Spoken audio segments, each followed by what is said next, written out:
नमस्कार मेरे प्यारे श्रोताओं, आज मैं आपके लिए एक अनोखी कहानी लेकर आई हूँ जो आपके दिल को छू जाएगी। तो बिना देर किए चलिए कहानी शुरू करते हैं। मदनपुर एक छोटा सा गांव था जिसके चारों ओर हरियाली की चादर बिछी रहती थी। खेत लहलहाते मानो हवाओं के संग नृत्य कर रहे हों। इसी गांव में धानुक टोले के एक कोने में रघुनंदन का कच्चा मकान खड़ा था। रघुनंदन एक गरीब मजदूर था जिसकी रोजी रोटी उसकी मेहनत पर ही निर्भर थी। वह दिन भर अपने हाथों से मिट्टी खोदता, पसीने में डूबा मेहनत करता और जैसे तैसे अपने परिवार का पेट भरता। कभी कभी काम मिलता, कभी नहीं। उसका सारा जीवन रोज की कमाई और खर्चों के बीच झूलता था। रघुनंदन की पत्नी राधिका और उसके 2 छोटे बच्चों के साथ गरीबी का यह संघर्ष दिन रात चलता रहता। 2 वक्त की रोटी जुटाने के लिए रघुनंदन को कठिन परिश्रम करना पड़ता था, पर कभी कभी उसकी आंखें सपनों की दुनिया में खो जाती। वह सोचता कि वह एक दिन बड़ा आदमी बनेगा, उसके पास महल होगा, ढेर सारी दौलत होगी और सुंदर स्त्रियां उसके इर्द गिर्द होंगी। मगर यह स्वप्न हमेशा उस समय टूट जाता जब राधिका की आवाज आती, रघु, राशन लाने जाना है, बच्चे भूखे हैं। यह उसकी कल्पनाओं का अंत कर देती। राधिका का बार बार राशन की मांग करना रघुनंदन को चिढ़ा देता। रघु के जीवन की कठिनाइयों ने उसकी जवानी को समय से पहले ही थका दिया था और राधिका भी अपने संघर्षों से घिरी हुई थी। कभी सुंदर रही राधिका अब समय से पहले बूढ़ी लगने लगी थी। न तो उसे ठीक से खाना मिलता था, न ही जीवन में कोई सुख। वह अपने परिवार के लिए लगातार परिश्रम करती, लेकिन उसका चेहरा 30 की उम्र में ही झुर्रियों से भर चुका था। जब रघुनंदन उसकी ओर देखता तो उसे गुस्सा आ जाता। राधिका दिन भर धूप में झलकर जो भी कमाती वह सब गृहस्थी में खप जाता। रघुनंदन भी जो मेहनत से पैसे कमाता, शाम होते ही उसे शराब में डुबो देता। हर रात वह नशे में धुत होकर घर लौटता और अपनी पत्नी पर गालियों की बौछार करता, उसे पीटता। राधिका बेचारी चुपचाप सब सहती, भगवान से प्रार्थना करती और फिर टूटे शरीर के साथ अपने बच्चों को खाना खिलाती। वह अपने बच्चों को अपनी बगल में सुलाकर बिना खाए सो जाती। रघु कभी यह नहीं समझता कि उसकी इस हालत के लिए राधिका कैसे जिम्मेदार हो सकती है। वह तो दिन रात मेहनत करके घर का सहारा बनी हुई थी। मायके से लाई गाय को सुबह सुबह उठकर वह खुद संभालती, उसका दूध बेचकर घर के लिए पैसे जुटाती। खुद भूखी रहकर भी दूसरों के घरों में जाकर काम करती ताकि कुछ पैसे कमा सके। लेकिन रघुनंदन यह सब कहाँ देख पाता। उसकी आंखें तो शराब के नशे में डूबी रहती। एक दिन रघुनंदन ने फिर से देसी शराब का एक अद्धा पी लिया। नशे में चूर होकर उसने अपनी पत्नी को गालियां देनी शुरू कर दी और फिर उसे बुरी तरह पीटने लगा। अपनी गरीबी और बदहाली का सारा दोष वह राधिका के सिर पर मढ़ता। राधिका अपनी तकलीफों से घिरी थी। बच्चों को बिना कुछ खिलाए ही वह उन्हें पास लेटा लेती और सोचती रहती कि आखिर उसकी गलती क्या थी। सारी रात वह जागती रही, जबकि उसके मासूम बच्चे उसकी ओर देखते रहे, सहमे हुए। उनके मासूम दिलों में भय तब समा जाता जब वे अपने पिता को अपनी मां पर हाथ उठाते देखते। राधिका की बेटी प्रिया, जो 7 साल की थी, आधी रात को उठी और मां के बहते आंसू पोंछने लगी। वह मासूमियत से बोली, मां, बापू तो बहुत बुरे हैं, तुम्हें चोट लगी है मां? अपनी मासूमियत भरी आवाज में उसे सांत्वना देने की कोशिश करने लगी। राधिका का दिल भर आया। वह सोचने लगी कि वह बस इन बच्चों के लिए जी रही है। यदि ये मासूम न होते तो शायद वह कब की खुद को समाप्त कर चुकी होती, इस यातना भरे जीवन का अंत कर चुकी होती। कई बार मन किया कि किसी नदी या तालाब में कूदकर अपनी जीवन लीला समाप्त कर ले, लेकिन बच्चों का चेहरा देख वह अपने इरादे बदल देती थी। सारी रात जागने के बाद जैसे ही दिन का उजाला फैलने लगा, राधिका की आंखें थोड़ी देर के लिए लग गई। लेकिन जब गाय के लगातार रंभाने की आवाज ने उसकी नींद तोड़ी, तब वह उठी। सारे शरीर में दर्द था, थकान से चूर थी। उसने घड़ी की ओर देखा, सुबह के 7 बजने को थे। वह जल्दी जल्दी उठी, नित्यकर्म निपटाकर गाय को चारा डालने लगी। रघु, जो रात में शराब के नशे में धुत होकर सो गया था, अब भी गहरी नींद में था। दोनों बच्चे भी रात के हंगामे के कारण देर से सोए थे और अब तक सो रहे थे। राधिका ने जल्दी जल्दी चाय बनाई। उसने सोचा, नींबू वाली चाय से रघु का नशा उतर जाएगा और वह शांत हो जाएगा। शायद इस नशे के उतरने के बाद वह फिर से मीठी बातें करेगा, वही बातें जो उसे दिन में एक बार सुनकर वह अपने सारे दुख भूल जाती थी। थोड़े देर का ही सही, लेकिन यह छलावा उसे जीने की उम्मीद दे जाता था। राधिका ने जैसे ही चाय तैयार की, उसकी जेठानी रमा कमरे में दाखिल हुई। उसने मुस्कुराते हुए पूछा, अरे राधिका, कौन सी सब्जी बनाई है आज? जरा एक कटोरी दे दे। तेरे जेठ जी को तेरे हाथ की सब्जी बहुत पसंद है। राधिका ने जवाब दिया, जी, आलू और बैंगन की सूखी सब्जी बनाई है, ले लीजिए। राधिका ने कटोरी में सब्जी भरकर जेठानी को दी। रमा ने हल्की फुसफुसाहट में कहा, देवर जी अभी तक नहीं उठे? फिर रात को पीकर आए थे क्या? बच्चों के रोने की आवाज आ रही थी, लगता है हाथ भी उठाया था। राधिका ने बिना किसी प्रतिक्रिया के कहा, क्या करूं जीजी, नसीब ही ऐसे हैं। उसकी आंखों में आंसू थे, पर वह खुद को संभाल रही थी। रमा कुछ और कहना चाह रही थी। वह धीरे से बोली, बहुत मुश्किल है ऐसे मर्द के साथ जीना। देवर जी किसी और के चक्कर में तो नहीं है? उनका रंगीन मिजाज तो है, देखना कहीं ये सब उसी वजह से तो नहीं हो रहा। ये कहकर रमा चली गई, लेकिन उसके शब्द राधिका के मन में गहरे संदेह के बीज बो गए। कई दिनों बाद आज राधिका ने जब स्वयं को दर्पण में देखा तो कुछ भीतर ही भीतर टूट सा गया।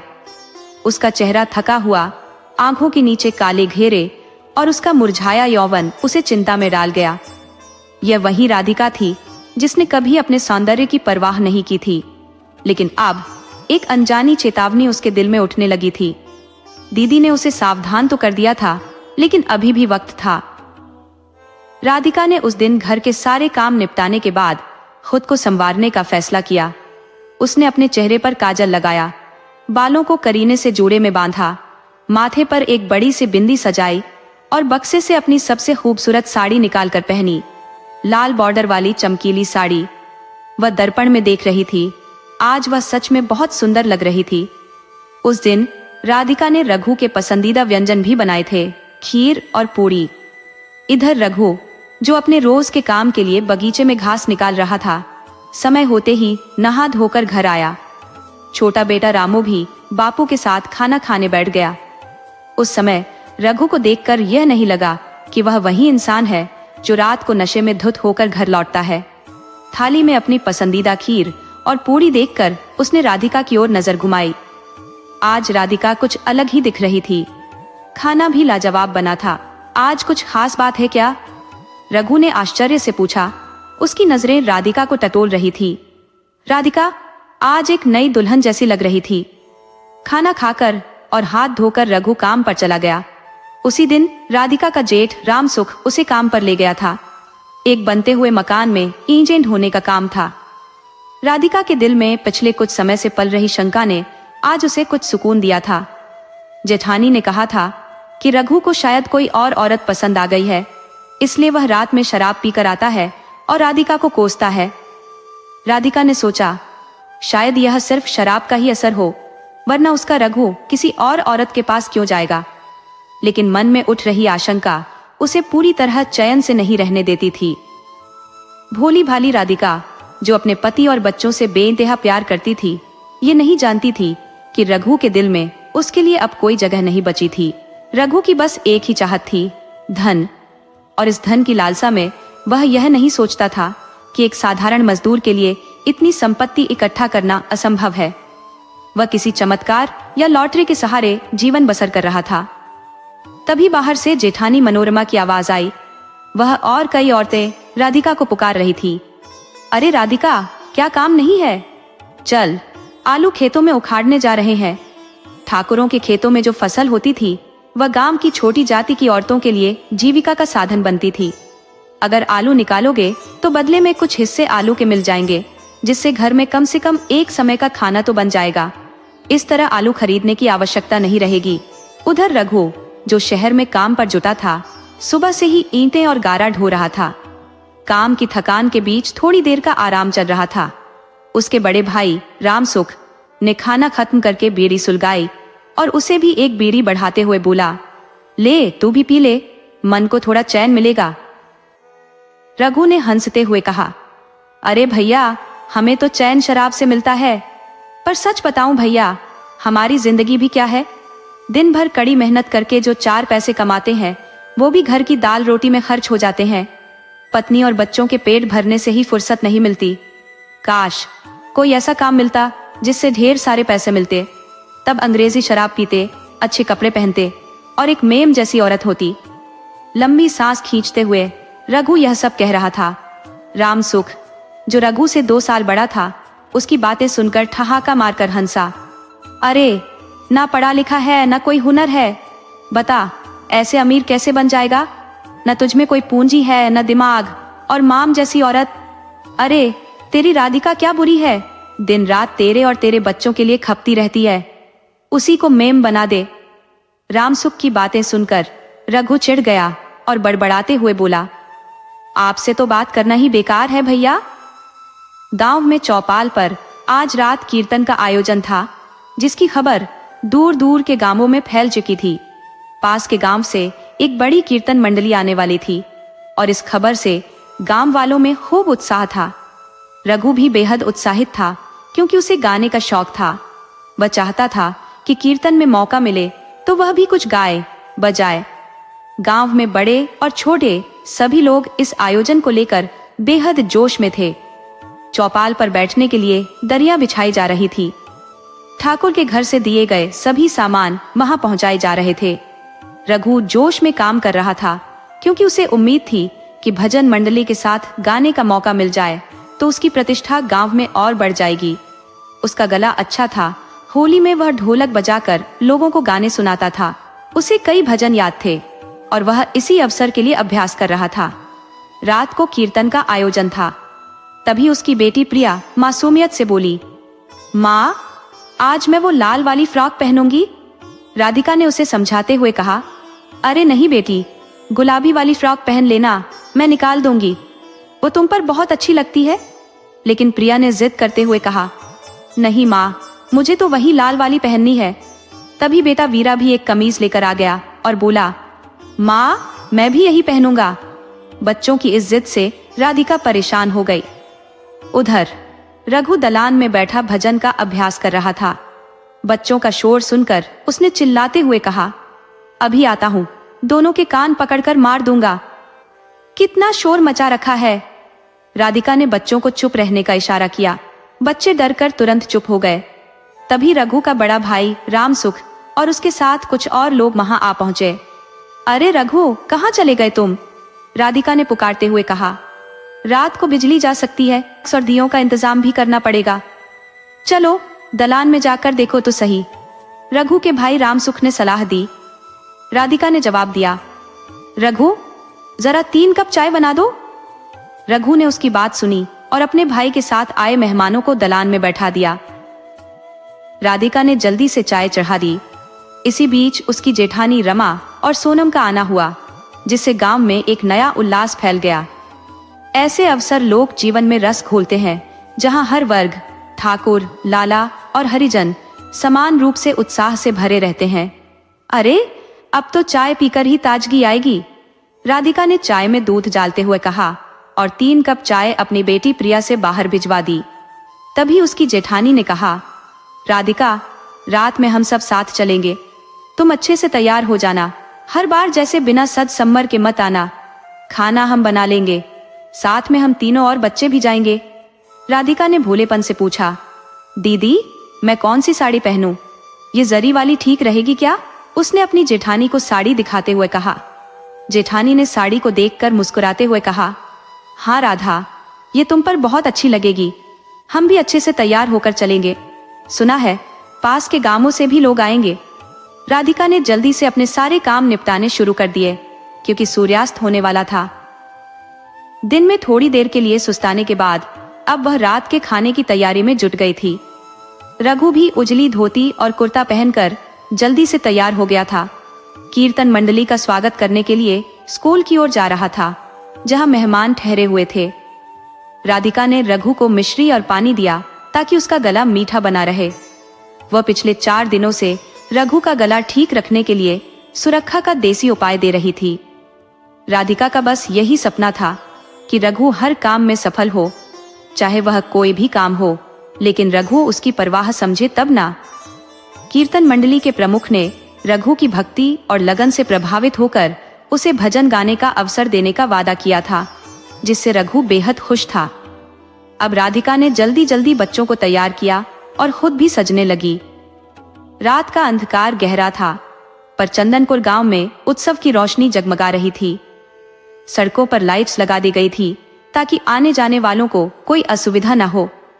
राधिका मंच पर नजरें गड़ाए देख रही थी, जहां रघु अपनी बारी के इंतजार में बैठा था। कृष्ण भजन के बाद रघु का समय आने वाला था और अंत में देवी स्तुति होनी थी। रघु के आगमन से कीर्तन सभा में एक नए उत्साह का संचार हुआ था। प्रधान ने उसे भजन प्रस्तुत करने की अनुमति प्रदान कर दी थी। लीला का आरंभ भी शीघ्र ही होने वाला था। सभा में कुछ सजी धजी स्त्रियों को देखकर औरतें आपस में फुसफुसा रही थी, अरे ये लड़कियां हैं या लड़कों ने स्त्री वेश धारण किया है। स्त्री भेष में सजे कुछ पात्रों को देखकर वे चकित थी, बिल्कुल लड़कियों की तरह दिख रहे हैं। वे बातें कर रही थी।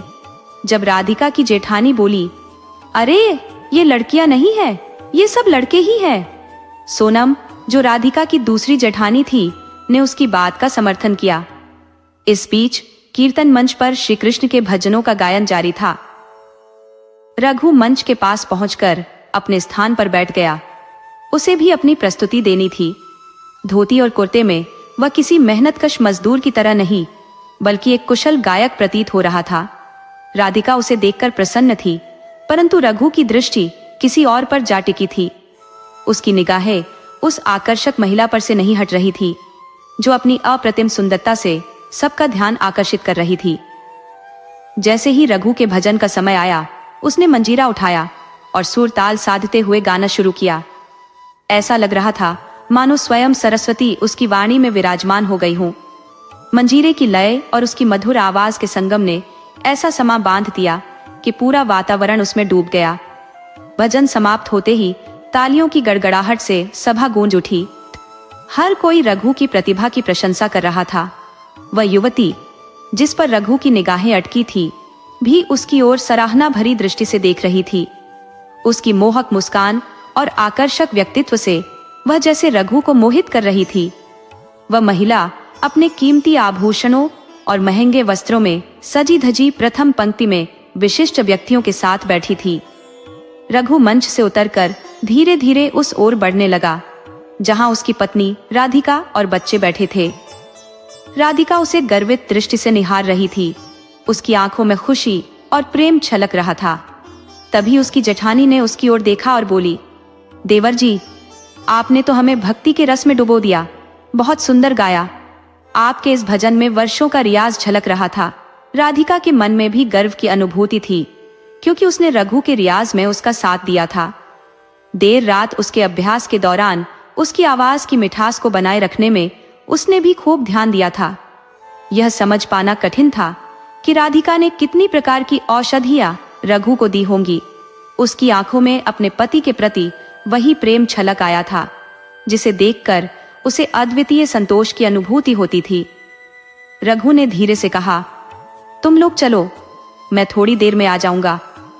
उसने राधिका और बच्चों को इशारा किया कि वे अब घर लौट सकते हैं, क्योंकि कार्यक्रम समाप्ति की ओर था।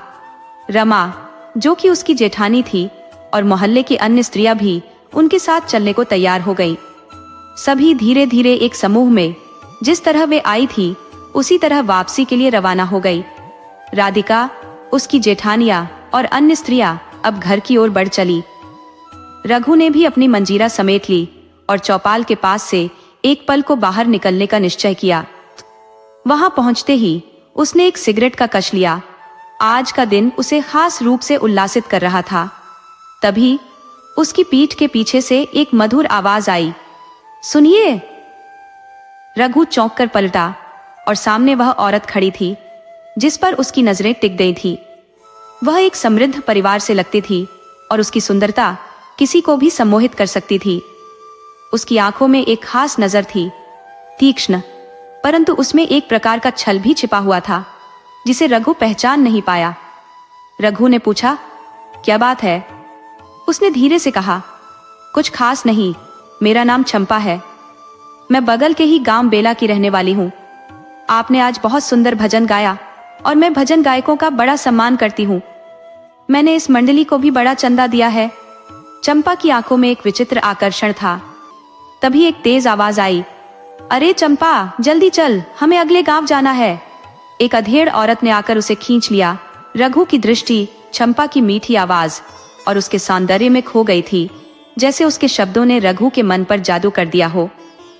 वह बस उसे देखता रहा और उसके चले जाने के बाद भी वह उसी के बारे में सोचते हुए घर की ओर बढ़ चला। वह युवती कौन थी? वह बेला गांव से है, जो बगल में ही है, लेकिन वह तो किसी अमीर घराने से लगती है। आखिर कौन है यह चंपा? घर पहुंचकर रघु को राधिका जगी हुई मिली, जो उसका इंतजार कर रही थी। जब रघु ने बाहर नल पर हाथ पांव धोए और घर के अंदर आया, तो राधिका पहले से ही खाने की थाली सजाकर बैठी थी। रघु के सामने उसकी पसंदीदा थाली सजाई गई थी। 2 किस्म की भाजी, गर्मा गर्म पूरियां और हलवा। इस अनूठे भोजन ने उसके कठोर हृदय में भी राधिका के प्रति गहरा प्रेम उमड़ा दिया। रघु ने प्यार से राधिका से कहा, अरे खाकर ही तो आया था, फिर इतनी सारी चीजें क्यों बना दी?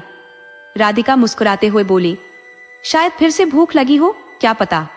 रघु ने पूछा, बच्चे सो गए हैं ना, तू भी आजा, आज साथ मिलकर खाएंगे।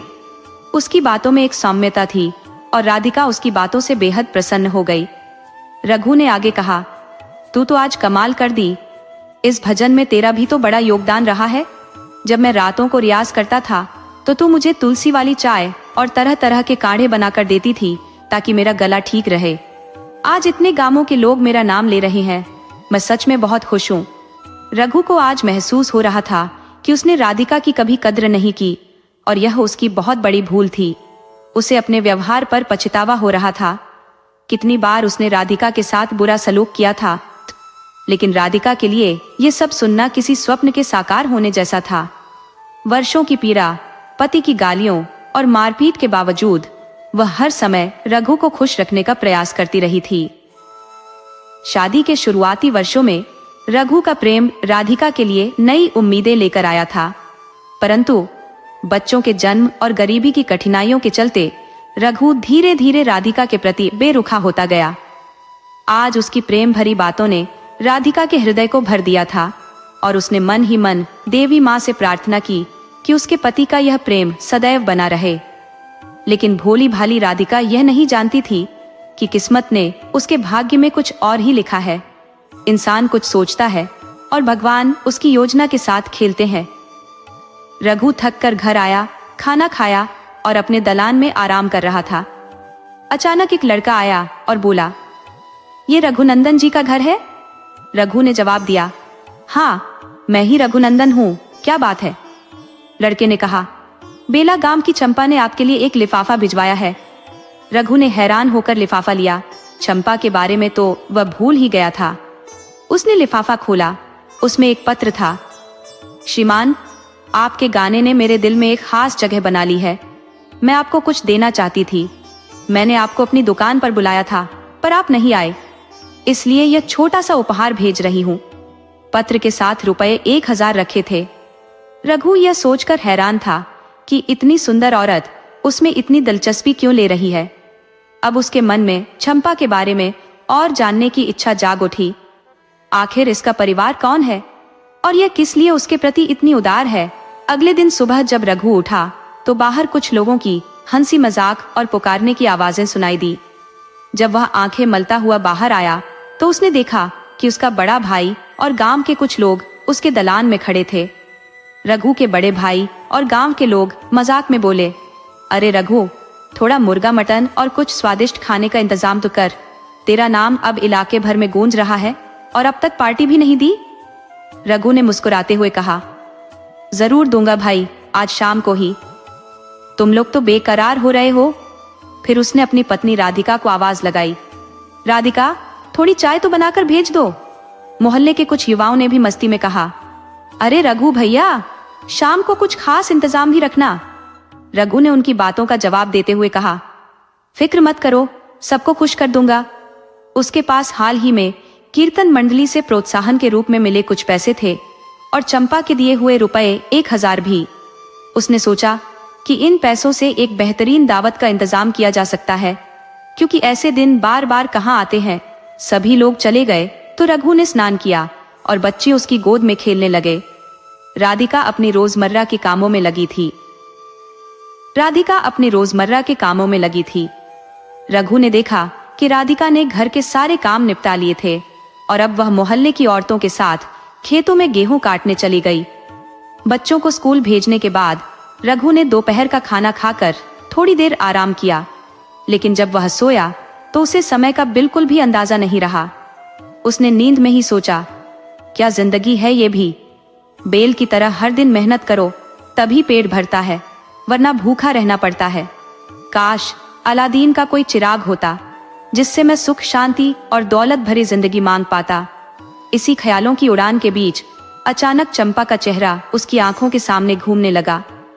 कौन है वह स्त्री, अमीर सी दिखने वाली, जो मुझ पर इतना ध्यान दे रही है? कहीं वही मेरा अलादीन का चिराग तो नहीं? क्यों न एक दिन बेला गांव चला जाऊं? रघु ने बिना ज्यादा सोचे अपनी साइकिल उठाई और सीधा बेला गांव की ओर निकल पड़ा। चंदनपुर गांव से थोड़ी ही दूरी पर बसा बेला गांव हरे भरे खेतों और केले के बागानों से घिरा हुआ, जहां दूर दूर तक पक्के मकान नजर आते थे। बेला गांव में रघु का पुराना मित्र भोला भी रहता था। साइकिल चलाते हुए रघु के मन में सवाल उठने लगे। भोला को तो जरूर पता होगा उस चंपा के बारे में। वह बेचैनी से चंदनपुर से बेला गांव की 6 किलोमीटर की दूरी तय करता हुआ आखिरकार 2 घंटे में भोला के घर पहुंच गया। भोला ने खुशी खुशी कहा, अरे रघु, कैसे आना हुआ? सब ठीक तो है? थोड़ी देर तक इधर उधर की बातें करने के बाद रघु ने असली मुद्दे पर आकर पूछा, भोला, तेरे गांव में कोई चंपा नाम की औरत है? उसकी कपड़े की दुकान है क्या? कौन है वो और कैसी औरत है? भोला का चेहरा ये सुनते ही मानो किसी अनजाने भय से सफेद पड़ गया। भोला ने कहा, चंपा? रघु, तू उसे क्यों ढूंढ रहा है? आखिर कौन है वो तेरे लिए? रघु ने भोला को पूरी बात बता दी। भोला ने गंभीर होकर कहा, भाई, वो कोई भली औरत नहीं है। उसकी एक कपड़े की दुकान है, लेकिन उसके चरित्र पर एक गहरी रहस्यमयी छाया है। कोई 2 साल पहले उसने मनोज से शादी की थी, जो काफी संपन्न परिवार से था। चंपा खुद एक गरीब परिवार की थी। लोगों का कहना है कि उसकी पहली शादी भी हुई थी, वो भी एक बुजुर्ग व्यक्ति से, मगर गरीबी के चलते उसने उसे छोड़ दिया और अपनी सुंदरता से मनोज को मोहित कर दूसरी शादी कर ली। पहली शादी से उसका एक बच्चा है और मनोज से भी उसे एक बच्चा है। भोला ने आगे बताया, शादी के 2 साल बाद न जाने किस अजीबोगरीब बीमारी से मनोज की मौत हो गई। अब उसके पास मनोज के सारे पैसे और कपड़े की दुकान है। भाई, मेरा तो मानना है कि तू इससे दूर ही रहे। मुझे तो तेरी पत्नी राधिका भाभी की चिंता हो रही है। कहीं ऐसा न हो कि यह औरत तेरी बसाई गृहस्थी को उजाड़ दे। भोला के इस संजीदा समझाने का रघु पर कोई असर नहीं हुआ। उसके मन में तो बस चंपा की ही छवि घूम रही थी। वो तो जैसे पहले ही तय कर चुका था कि उससे मिलना है, चाहे जो भी हो। भोला ने उसे जितना समझाने की कोशिश की, उतना ही रघु के मन में चंपा की तस्वीर और स्पष्ट होती गई। उसकी सोच में अब न तो राधिका थी न बच्चे। उसके मन में सिर्फ चंपा से मिलने की उत्कंठा थी। भोला से विदा लेते हुए रघु ने चंपा की दुकान का पता पूछा और उसी ओर चल दिया। उधर भोला का मन राधिका की चिंता से भर गया था। रघु जब दुकान पर पहुंचा तो देखा कि चंपा अपने बड़े बेटे के साथ बैठी थी। उसका छोटा बेटा अपने पहले पति की एक बूढ़ी चाची के पास था, जो अब उसके साथ ही रहती थी। मनोज के माता पिता बचपन में ही गुजर गए थे और उसे भी उसी चाची ने पाला था। चंपा गहरे लाल लिपस्टिक और सिंदूर के अलावा भारी गहनों से सजी थी। उसे देखकर कोई नहीं कह सकता था कि वह विधवा है। वह अपनी दुकान पर आए ग्राहकों से हंस हंस कर बातें कर रही थी। रघु वहां चुपचाप खड़ा रहा और आखिरकार उसका ध्यान रघु पर गया। अरे आप, आइए आइए, बैठिए। ये तो मेरा सौभाग्य है कि आप हमारी दुकान पर पधारे। चंपा ने बेहद उत्साह से रघु का स्वागत किया और फिर बोली, जो भी आपको पसंद हो चुन लीजिए, कीमत की चिंता मत कीजिए। रघु ने कहा, मैं यहाँ कुछ लेने के लिए नहीं आया हूँ, बस आपसे मिलने की तीव्र इच्छा थी। मुझे बेहद जिज्ञासा हो रही थी कि आप कौन हैं और मुझ पर इतनी कृपा क्यों बरसा रही है। चंपा ने मुस्कुराते हुए कहा, अरे ऐसा कुछ खास नहीं है। मैं कलाकारों की बेहद कदर करती हूँ। मुझे भी संगीत का बहुत शौक है। दोनों के बीच कुछ समय तक सामान्य बातचीत चलती रही। फिर चंपा ने रघु को अपने घर चलने का आग्रह किया। चंपा का आकर्षण और उसकी मुस्कान रघु के दिल को मोह लेने वाला था। उसकी आंखों की गहराई और धीमे मुस्कुराने का अंदाज रघु को सम्मोहित कर रहा था। जब चंपा ने जिद की तो रघु उसके पीछे पीछे उसके घर की ओर बढ़ गया, जैसे किसी मंत्रमुग्ध व्यक्ति की तरह। चंपा का घर अच्छा और पक्का था, जिसमें 3 कमरे थे। रघु को बैठक में बैठाकर चंपा ने चाय और नाश्ते से उसकी आवभगत की। घर में चंपा के साथ उसके पहले पति की चाची और 1 साल का बेटा था। उसकी बड़ी बेटी, जो लगभग 13-14 साल की थी, दुकान पर बैठी थी। चंपा की मोहकता और उसका आतिथ्य रघु के मन में गहराई तक उतर चुका था। रघु चंपा के बारे में सोचते सोचते अपने गांव लौट रहा था। उसके मन पर चंपा की सुंदरता के साथ उसकी संपत्ति का भी प्रभाव छा चुका था। भोली भाली राधिका इस सब से अनजान अपने छोटे से परिवार के साथ खुश थी। उसे क्या पता था कि उसके सुखी संसार में जल्द ही कोई तूफान आने वाला है। रघु चंपा से मिलकर वापस तो आ गया था, लेकिन अपना दिल वहीं छोड़ आया था। उसकी राधिका में जो उदासी पहले से थी, वह अब और भी गहरी हो गई थी। रघु के सपनों की रानी अब चंपा जैसी ही थी। उसकी शादीशुदा जिंदगी, बच्चे, सब कुछ मानो वह भूल चुका था। अब रघु का आना जाना बेलगाम हो गया था और वह अक्सर कहता कि उसे पड़ोस के गांव में कोई काम है, जबकि असलियत में उसका मन चंपा के पास ही बसा था। राधिका उसके बदलते व्यवहार से हैरान थी, पर उसे कुछ समझ नहीं आ रहा था कि आखिर हो क्या रहा है। रघु आखिर किस कार्यवश 2-2 दिन तक घर से अनुपस्थित रहता था, इसका रहस्य भोली भाली राधिका को समझ नहीं आ रहा था। वह उसकी दिनचर्या में एक स्पष्ट बदलाव देख रही थी। जहां पहले रघु उसे क्रोध में अपमानित करता और मारता पीटता, वहीं गुस्सा शांत होने के बाद वह प्रेम प्रदर्शित कर माफी भी मांग लेता था। किंतु अब जब वह घर लौटता तो ऐसा लगता जैसे उसका अस्तित्व वहां है ही नहीं। वह न बच्चों से आत्मीयता दिखाता, न ही राधिका की ओर ध्यान देता। यह अनजानी सी चुभन राधिका के हृदय को विदीर्ण कर रही थी। राधिका रोज देवी माँ से अपने सुहाग की रक्षा की प्रार्थना करती थी, परंतु इन घटनाओं की गहराई से वह अनजान थी। एक दिन उसकी जेठानी रमा ने उसे टोकते हुए कहा, अरे राधिका, सुना है आजकल देवर जी बेला गांव का काफी चक्कर लगा रहे हैं। आखिर माजरा क्या है? राधिका ने घबराते हुए कहा, कुछ नहीं दीदी, कोई काम होगा। इस पर रमा ने हल्की हंसी के साथ जवाब दिया, अरे राधिका, तू तो बड़ी भोली है। मैंने सुना है कि वहां किसी औरत का मामला है। यह सुनकर राधिका का मन अनजाने भय से भर उठा। उसने दृढ़ निश्चय किया कि आज वह रघु से अवश्य पूछेगी। लेकिन जब उसने रघु का सामना किया और जेठानी की कही बातों का उल्लेख किया, तो रघु ने उसे टालते हुए कहा, अरे मैं तो सिर्फ काम से ही जाता हूँ, कोई और बात नहीं। फिर भी राधिका के मन में संदेह की परछाई और गहरी हो गई। दिन ढल चुका था और दीप जलाए जा चुके थे, किंतु रघु अभी भी घर नहीं लौटा था। राधिका ने तुलसी के पौधे को प्रणाम कर दीप प्रज्वलित किया और अपने सौभाग्य की रक्षा के लिए प्रार्थना की। बेला गांव का एक छोटा सा बाजार था, जहां चंपा के पहले पति ने उसके लिए कपड़ों की दुकान खोली थी। दुकान अच्छी चलती थी और उनके पास एक पक्का मकान भी था, जो पति ने मृत्यु से पहले उसके लिए छोड़ा था। आर्थिक रूप से वह किसी अभाव में नहीं थी, लेकिन चंपा के लिए विधवा जीवन असहनीय था। यौवन के इन दिनों में उसके साज श्रृंगार और जीवन की उमंगें अभी भी प्रबल थी। वह अपने आप को एक पुरुष के बिना अकेला महसूस करती थी। जब उसने रघु को पहली बार देखा तो उसे अपनी ओर खींचने की तीव्र इच्छा जागी। वैसे भी चंपा उन स्त्रियों में से नहीं थी जो पति के नाम पर अपना सारा जीवन अर्पित कर दे। उसे ऐश आराम का जीवन पसंद था और पुरुषों को अपने आकर्षण के जाल में फंसाना उसकी कला थी। अब रघु उसके इस जाल में फंस चुका था, भले ही वह अपने पत्नी और बच्चों की जिम्मेदारियों को भूला बैठा था। रघु ने कभी यह नहीं सोचा था कि चंपा से उसका कोई गहरा नाता बन जाएगा। आरंभ में तो वह महज जिज्ञासा के कारण उससे मिला था और फिर इसे थोड़ा सा मनोरंजन समझकर मिलने जुलने लगा। लेकिन जैसे जैसे उनकी मुलाकातें बढ़ी, उनका रिश्ता गहरा होता गया और रघु का परिवार उसकी सोच से धीरे धीरे धुंधला पड़ने लगा। अब उसे महसूस हो रहा था कि चंपा ही उसकी सपनों की रानी है, जो उसे हर प्रकार से संतुष्ट कर सकती है। चंपा न केवल प्रेम बल्कि सुख सुविधाओं और ऐशो आराम का जीवन भी प्रदान कर सकती थी। ऐसे में एक दिन अचानक चंपा ने रघु के सामने शादी का प्रस्ताव रख दिया। हम दोनों विवाह क्यों न कर ले? चंपा ने कहा। रघु चौंक गया। ये कैसे संभव है?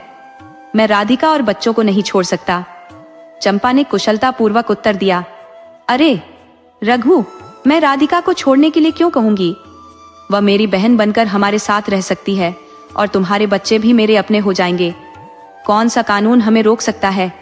राधिका तो कभी शिकायत नहीं करेगी, वह नेक दिल है। तुम बस मुझे सहारा दे दो। चंपा की यह चालाकी भरी बात सुनकर रघु क्षण भर के लिए सोच में पड़ गया। उसे लगा कि यह विचार कुछ हद तक सही है। अगर राधिका इस बात को समझ ले तो शायद वह भी ऐशो आराम की जिंदगी का हिस्सा बन सके। उसे रोज रोज की आर्थिक तंगी से भी मुक्ति मिल जाएगी। उसने मन ही मन यह तय किया कि वह राधिका से इस बारे में बात करेगा। मगर रघु यह नहीं समझता था कि राधिका के लिए उसके पति का प्यार ही सबसे बड़ा सुख था। उसने कभी भी धन दौलत या ऐशो आराम की लालसा नहीं की थी और अपने पति को अपना सर्वस्व मानकर सब कुछ त्याग दिया था। रघु की मूर्खता ने उसे चंपा की बातों में आकर राधिका से यह प्रस्ताव करने को प्रेरित कर दिया। उस दिन रघु पूरी रात घर नहीं लौटा और आधी रात तक करवटें बदलने के बाद राधिका किसी तरह सो गई। ये पहली बार नहीं था, लेकिन इस बार राधिका के दिल में रमा की कही बातें जैसे कांटे की तरह चुभ रही थी। उसे महसूस हो रहा था कि कोई और औरत रघु के जीवन में प्रवेश कर चुकी है। उसका कलेजा मुंह को आ रहा था। राधिका अपने पति को अपनी जान से ज्यादा चाहती थी। उसे जीवन में कुछ और नहीं चाहिए था, न धन, न आभूषण, न वस्त्र। उसकी एकमात्र अभिलाषा थी रघु का प्रेम और उस पर पूर्ण अधिकार। उसने ईश्वर से प्रार्थना की, भगवान ऐसा ना हो, अगर ऐसा हुआ तो मैं जीते जी मर जाऊंगी। वह भगवान से प्रार्थना करती रही, आंसुओं में डूबी। उधर रघु ने चंपा के साथ रात बिताई। सुबह जब उसकी आंखें खुली तो वह सवेरे 7 बजे तैयार होकर अपने गांव चंदनपुर की ओर चला। गांव पहुंचते ही वह चौपाल पर खड़े लोगों से टकरा गया, जो आपस में बातें कर रहे थे। किसी ने मजाक में कहा, अरे रघु, अब घर आ रही हो? क्या रात भर बेला गांव में फसल काट रहे थे? गांव के लोगों के लिए कोई बात छुपी नहीं रहती और रघु के बेला गांव के चक्कर पर तरह तरह की अटकलें लगाई जा रही थी। व्यंग्य बाणों की बौछार में रघु चुपचाप सुनता रहा। मन में उठते सवालों के उत्तर खुद से ही तलाशता रहा। रघु का मन भीतर से झुलस रहा था, परंतु उसने निश्चय कर लिया था कि शीघ्र ही सब कुछ स्पष्ट कर देगा। मन में दृढ़ संकल्प लेकर वह अपने घर की ओर बढ़ा। चंपा के प्रस्ताव की स्मृतियां उसके विचारों में घूम रही थी। जब वह घर पहुंचा तो राधिका रसोई में भोजन बना रही थी। बच्चे खाना खाकर विद्यालय जाने की तैयारी कर रहे थे। राधिका ने रघु को देखा तो तुरंत पानी लाने के लिए दौड़ पड़ी और फिर रघु ने स्नान कर भोजन किया। जब राधिका बच्चों को तैयार कर रही थी तो रघु ने उसे पुकारा, सुन राधा, बहुत दिनों से एक बात कहना चाहता था। राधिका ने तुरंत प्रतिक्रिया दी, क्या बात है जी? मैं भी पूछना चाहती थी। लोग कह रहे हैं कि आप बेला गांव क्यों बार बार जाते हैं? राधिका के इस सवाल पर रघु कुछ देर मौन रहा। फिर वह राधिका के पास पड़ी चारपाई पर बैठ गया और धीरे धीरे कहना आरंभ किया, राधिका, मैं बहुत समय से तुझसे एक बात छिपा रहा हूं। तू सुन ले ध्यान से। मैं तेरे लिए एक बहन लाना चाहता हूं जो तेरे कामों में हाथ बटाएगी। तू अकेले ही सब झेलती है। राधिका के चेहरे पर हलचल हुई। उसकी आवाज कांपती हुई निकली, क्या मतलब है तुम्हारा? रघु ने बात को आगे बढ़ाया, मैं बेला गांव की चंपा को पसंद करता हूँ। बहुत बार तुझसे कहना चाहा पर कह नहीं सका। मैं चंपा से गहरा प्रेम करता हूँ और उसी से मिलने वहां जाया करता हूँ। तुम दोनों बहनों की तरह साथ रह सकती हो। तू उसकी बड़ी बहन बनकर रहना और वह तेरा कहाँ मानेगी? तुझे इससे कोई आपत्ति तो नहीं है? राधिका यह सुनकर स्तब्ध रह गई। जैसे किसी ने उसके पैरों तले जमीन खींच ली हो। उसकी आंखों में आंसू भर आए और वह कड़ी आवाज में बोली, आप ऐसा नहीं कर सकते। मेरी तपस्या का यही परिणाम देंगे? मैं आपके बच्चों की कसम खाती हूँ, आपको ऐसा कभी नहीं करने दूंगी। उसकी आवाज चीख में बदल गई और आंसुओं की धारा बह निकली। रघु को राधिका की ऐसी प्रतिक्रिया की अपेक्षा नहीं थी। उसने तीखे स्वर में कहा, तू क्या कर लेगी? मैं तुझसे ऊब गया हूँ राधिका, अब तो किसी काम की नहीं है। मुझे दूसरी शादी करने से रोक कर क्या साबित करेगी?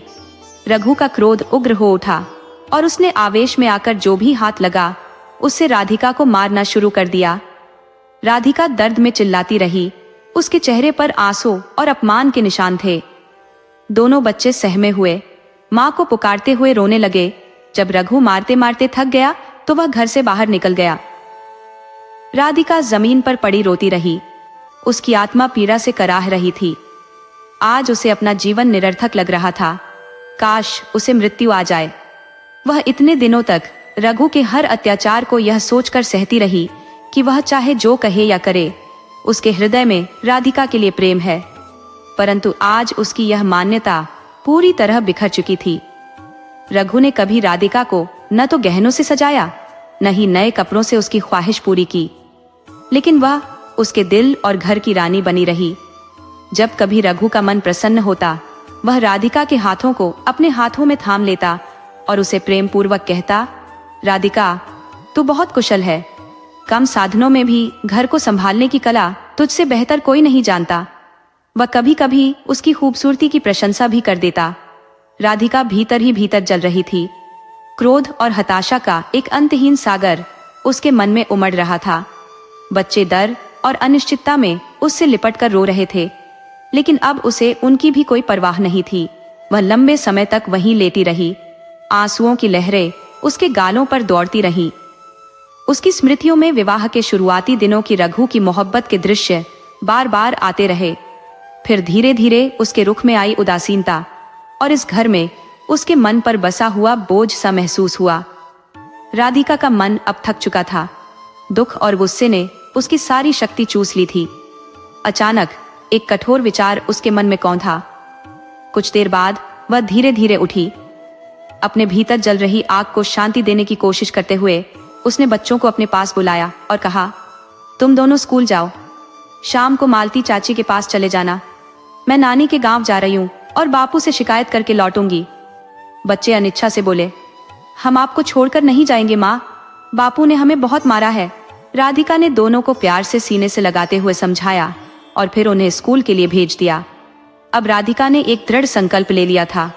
जब बच्चे चले गए तो वह अपनी जिठानी रमा के पास गई और उसके गले से लिपट कर रोने लगी। जी, आप सच कह रही थी, मैं बर्बाद हो गई। मेरे पति दूसरी शादी करने वाले हैं, कहकर राधिका फूट फूट कर रोने लगी। रमा ने उसके आंसू पहुंचे, उसे चुप कराया और कुछ खाने के लिए कहा। कुछ खा ले बहन, हम रघु को समझाएंगे। परंतु राधिका ने सिर हिलाते हुए जवाब दिया, नहीं दीदी, अब नहीं। उसकी आवाज में अजीब सी गंभीरता थी। रमा ने चिंतित स्वर में पूछा, तू कहाँ जा रही है? तू तो है ना? राधिका ने धीमे स्वर में उत्तर दिया, नहीं जीजी, आज मैं अपने पीहर जा रही हूँ, कल लौट आऊंगी। इसके बाद राधिका ने अपनी जिठानी से विदा ली और गांव के तालाब की ओर बढ़ गई। तालाब का पानी गहरा था, लेकिन उसने बिना किसी झिझक के उसमें छलांग लगा दी। उसके मुंह और गले में पानी घुटने लगा, मानो किसी अदृश्य शक्ति ने उसे जकड़ लिया हो। वह डूब रही थी और उसे ऐसा प्रतीत हो रहा था जैसे उसके दोनों बच्चे उसे पुकार रहे हो। मामा की आवाजें उसके कानों में गूंज रही थी। अपराध बोध से घिरी वह बाहर निकलने की चाहत में थी, पर उसकी गति मंद पड़ गई और धीरे धीरे वह जल में समाती चली गई। तालाब के किनारे कोई नहीं था और राधा को तैरने का हुनर भी नहीं आता था। वह निरंतर नीचे की ओर खींचती जा रही थी। एक क्षण के लिए उसके विचारों में उसके बच्चों की छवि तैर उठी और उसने पानी से बाहर निकलने की अंतिम कोशिश की, परंतु उसकी शक्ति जवाब दे चुकी थी। वह डूबती चली गई, मानो अपने जीवन की पीड़ा और निराशा के समुद्र में विलीन हो गई हो। गुस्से और विषाद से भरे इस निर्णय ने राधिका के बच्चों को अनाथ बना दिया था। उसने ऐसा निर्णय क्यों लिया जिसने उसका जीवन तबाह कर दिया? क्या उसने कभी सोचा था कि उसके बिना उसके बच्चे कैसे जिएंगे? यह ख्याल भी उसके मन में नहीं आया। एक और स्त्री ने एक पुरुष के जीवन में आकर एक निर्दोष स्त्री और उसके मासूम बच्चों का संसार तहस नहस कर दिया।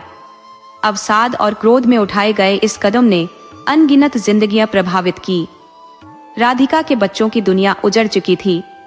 उसके पति के लिए तो मानो रास्ता साफ हो गया था, क्योंकि पहले उसे बच्चों की कोई परवाह नहीं थी और आज भी नहीं थी।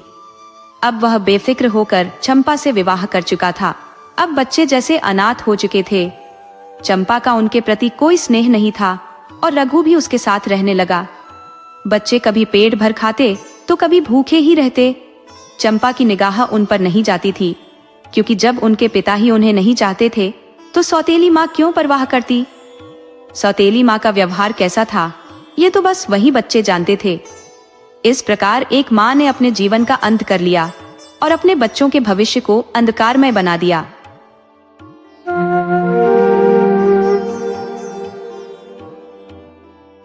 मीनू अपनी बड़ी माँ के पीछे पीछे दौड़ रही थी, उसकी आवाज पुकारते हुए, माँ, ओ बड़ी माँ, किधर जा रही हो?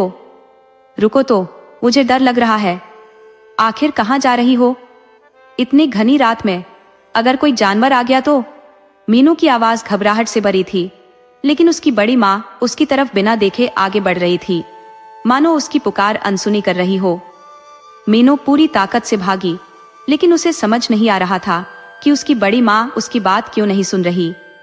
आखिरकार वह उनके करीब पहुंच ही गई, लेकिन तब तक दोनों घने जंगल के बीचों बीच आ चुकी थी। मीनू को ऐसा महसूस हो रहा था कि शायद कोई उनका पीछा कर रहा है, लेकिन चारों तरफ नजर दौड़ाने पर कोई दिखाई नहीं दे रहा था। बड़ी माँ को वह जोर से झकझोरने लगी, पर बड़ी माँ ने खुद को संभाला और भी तेजी से चलने लगी। नन्ही मीनू असहाय सी उनके पीछे पीछे दौड़ती रही। बड़ी माँ अचानक एक आम के पेड़ के पास पहुंचकर गिर पड़ी। मीनू उनकी हालत देख घबरा गई। वह जोर जोर से रोने लगी। उसे लगा कि शायद बड़ी माँ मजाक कर रही है, लेकिन जब बहुत पुकारने पर भी वह नहीं उठी तो मीनू का दिल बैठ गया। मीनू अपने घर की अकेली लड़की थी, अपने बड़े पापा और बड़ी माँ की लाडली। बचपन में उसके दूसरे जन्मदिन पर उसके असली माता पिता का देहांत हो गया था। बाद में उसके बड़े पापा और बड़ी माँ ने उसे गोद ले लिया था। मीनू के सगे भाई बहन नहीं थे, बस उसका एक बड़ा भाई मयंक था, जो पढ़ाई के लिए पूना में था। मीनू अपने परिवार के साथ गांव में रहती थी, जिसे वह बहुत पसंद करती थी। हालांकि मयंक से मिलने वह शहर कई बार गई थी, लेकिन उसे शहर की भीड़ भाड़ और माहौल रास नहीं आता था। वह एक साधारण लड़की थी, जिसे पढ़ाई का बेहद शौक था। बड़ी होकर वह वकील बनना चाहती थी। उसकी उम्र सिर्फ 12 साल थी, परंतु जिंदगी की कठिनाइयों ने उसे बहुत परिपक्व बना दिया था। उसके बड़े पापा एक किसान थे और उनकी खेती बाड़ी अच्छी खासी चलती थी। घर में एक बूढ़ी दादी भी थी, लेकिन दादी ने कभी मीनू को अपने दिल से स्वीकारा नहीं था। दादी का मानना था कि उनके बेटे और बहू की मृत्यु का कारण मीनू थी, इसलिए मीनू अधिकतर अपनी बड़ी माँ के साथ रहती, जो उसे दिल से बहुत प्यार करती थी। उनके लिए तो मीनू घर की लक्ष्मी जैसी थी। मीनू की बड़ी माँ हर रोज उसकी हर जरूरत का ख्याल रखती, उसे हंसाती, प्यार से भोजन कराती और कहानियां सुनाती। दोनों ने मिलकर कई खेल खोज लिए थे और मीनू को उनकी संगत बहुत प्यारी लगती थी। बड़ी माँ और मीनू के बीच का बंधन किसी सच्चे माँ बेटी के रिश्ते जैसा था, लेकिन बीते कुछ दिनों से बड़ी माँ का बर्ताव कुछ अजीब हो चला था। मीनू को लगा कि शायद वह बीमार है, पर उनके असामान्य व्यवहार का कोई स्पष्ट कारण किसी को नजर नहीं आ रहा था। मीनू के आंसू थमने का नाम नहीं ले रहे थे। वह अपने आसपास के माहौल से घबराई हुई अपनी बड़ी माँ को झकझोरते हुए रो रही थी। उठो माँ, तुम्हें मेरी कसम है, उठ जाओ ना। आम का पेड़ उनके ऊपर अपनी शाखाएं फैलाए खड़ा था, मानो कुछ छिपाने की कोशिश कर रहा हो। तभी एक हल्की सी सरसराहट सुनाई दी। मीनू ने घबराकर अपनी बेहोश बड़ी माँ को और कसकर पकड़ लिया और डर से अपनी आंखें बंद कर ली। अचानक किसी अजनबी आवाज ने उसके कानों में दस्तक दी। ये लड़की सिक्का लाई है, क्या सुन रही हो? क्या तू सिक्का लाई है? मीनू हड़बड़ाहट में पीछे मुड़कर देखने की कोशिश कर रही थी, पर गहरा अंधेरा उसे कुछ देखने नहीं दे रहा था। चांद की हल्की रोशनी में वो बस आवाज के स्रोत को समझने का प्रयास कर रही थी। उसकी उत्सुकता बढ़ने लगी और वह धीरे धीरे उस दिशा में कदम बढ़ाने लगी। अचानक उसने देखा कि एक परछाई उसके पास खड़ी थी। वह कुबर से झुका हुआ दिख रहा था। उसके घने बाल और उलझी हुई दाढ़ी से चेहरा लगभग ढका हुआ था। उसका शरीर अजीबोगरीब लग रहा था, मानो किसी पुराने घाव की तरह पत्थर जैसा हो चुका हो। उसके हाथ में एक विचित्र दंड था और उसकी आंखें किसी काले भंवर की तरह थी। कोई पुतली नहीं, कोई पलक नहीं। मीनू इस भयावह दृश्य को देखकर डर के मारे भागने लगी। 2 कदम चलते ही उसका पैर किसी पत्थर से ठोकर खा गया और वह जमीन पर सिर के बल गिर गई। उसके सिर पर लगी चोट से उसे धुंधलापन महसूस होने लगा और वह भी बेहोश हो गई। अब उस घने जंगल में 2 जानें बेहोश पड़ी थी। सवेरे गांव के चरवाहे वहां से गुजर रहे थे। उनमें से एक ने अचानक देखा और बोला, अरे ये तो मनोहर की पत्नी लग रही है। दूसरा चरवाहा बोला, हाँ ताओ वही है। चरवाहों ने जैसे तैसे उन दोनों को उठाकर अपने साथ लिया, लेकिन मीनू के सिर से खून रुक नहीं रहा था, इसलिए उसे तुरंत अस्पताल ले जाया गया। मनोहर ने गहरी सांस लेते हुए अपनी बीवी से पूछा, आखिर ये सब कैसे हुआ? उसकी बीवी ने कहना शुरू किया और जैसे ही उसने बात पूरी की, मनोहर का चेहरा सन्न रह गया। उसके भीतर गुस्से का तूफान उमड़ने लगा। उसने पैर पटकते हुए आंगन की ओर रुख किया और तेज आवाज में अपनी माँ को पुकारने लगा, माँ आखिर तुझे क्या चाहिए, बता। उसकी माँ शांत स्वर में जवाब देती हुई बोली, अरे इतने जोर से क्यों चिल्ला रहा है? मेरे कान अब भी ठीक ठाक है, बेहरी तो नहीं हुई हूँ। वह सुपारी तोड़ते हुए धीमे से मुस्कुराई, मगर मनोहर का चेहरा तमतमाया हुआ था। माँ तुझे समझ नहीं आ रहा? ये खून खराबा कब बंद होगा? मैं अपने परिवार को ऐसी चीज से बचाना चाहता हूँ जो मुझे लालच की दलदल में और गहरे धकेल दे। मुझे कुछ नहीं चाहिए, मैं जैसा हूँ वैसा ही ठीक हूँ। माँ ने उसकी बात सुनकर ठंडी आह भरी। मैंने कब कहा कि अपने लालच को बढ़ावा दो? पर देखो अब हमारा परिवार तबाही के किनारे खड़ा है। मनोहर ने दृढ़ता से कहा, मैं मर जाऊंगा माँ, पर इसमें कभी शामिल नहीं होऊंगा। कितनी और जिंदगियां कुर्बान करोगी तुम? ये कोई सहारा नहीं, ये श्राप है। उसकी माँ ने गहरी नजरों से उसे देखा। तू क्या समझता है? तेरे पास बस 1 साल है। अगर यह 13 साल पूरे हो गए और कन्या नहीं रही तो इस घर का अंत निश्चित है। अब सबकी भलाई इसी में है कि वह सिक्का खोज निकाला जाए। मनोहर की आंखों में आंसू भर आए। वह अपनी माँ के कदमों में गिर पड़ा। माँ ऐसा मत करो, वह आखिरी उम्मीद है। और किसे पता क्या उस सिक्के से कुछ हासिल भी होगा या नहीं? वो पहले से ही जीते जी मर रही है। उसके माँ बाप तो सड़क हादसे में चले गए थे, उसे क्यों इस सब में घसीट रहे हो? माँ ने उसकी बात को अनसुना करते हुए कहा, बेटा अब बहुत देर हो चुकी है, सारी बातों का कोई फायदा नहीं। अब तुझे खोजी बनकर सिक्का ढूंढना होगा। मनोहर ने ठान लिया, नहीं मैं नहीं बनूंगा खोजी, चाहे मर जाऊं पर नहीं। इतना कहकर वह वहां से चला गया और उसकी माँ बड़बड़ाते हुए पीछे से बोली, अगर तू नहीं बना तो सर्वनाश पक्का है। इधर मीनू अस्पताल से ठीक होकर घर लौटी, पर अब वह अपनी माँ से डरने लगी थी। वह अपनी माँ से दूर दूर रहने लगी।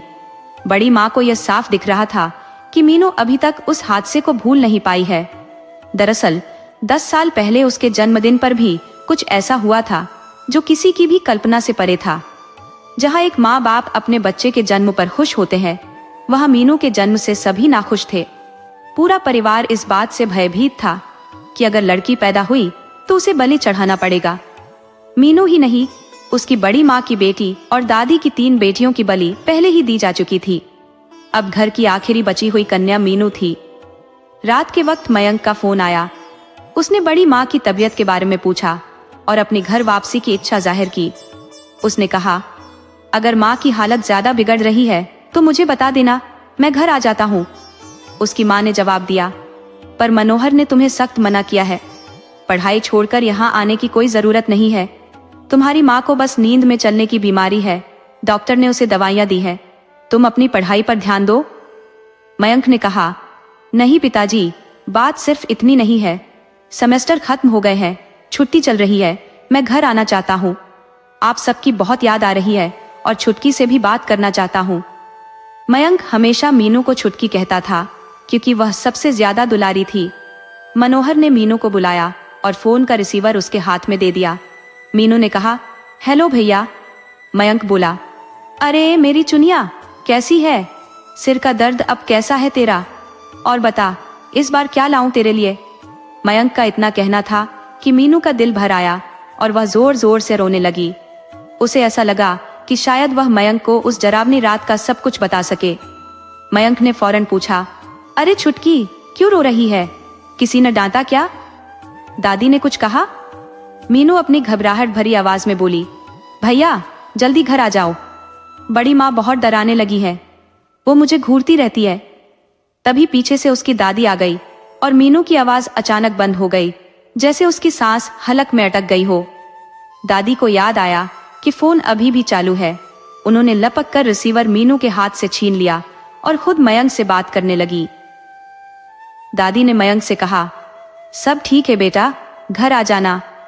मैंने पहले भी मनोहर से कहा था कि बुला ले तुझे, पर वो सुनता नहीं। अब तो जल्दी आ जा।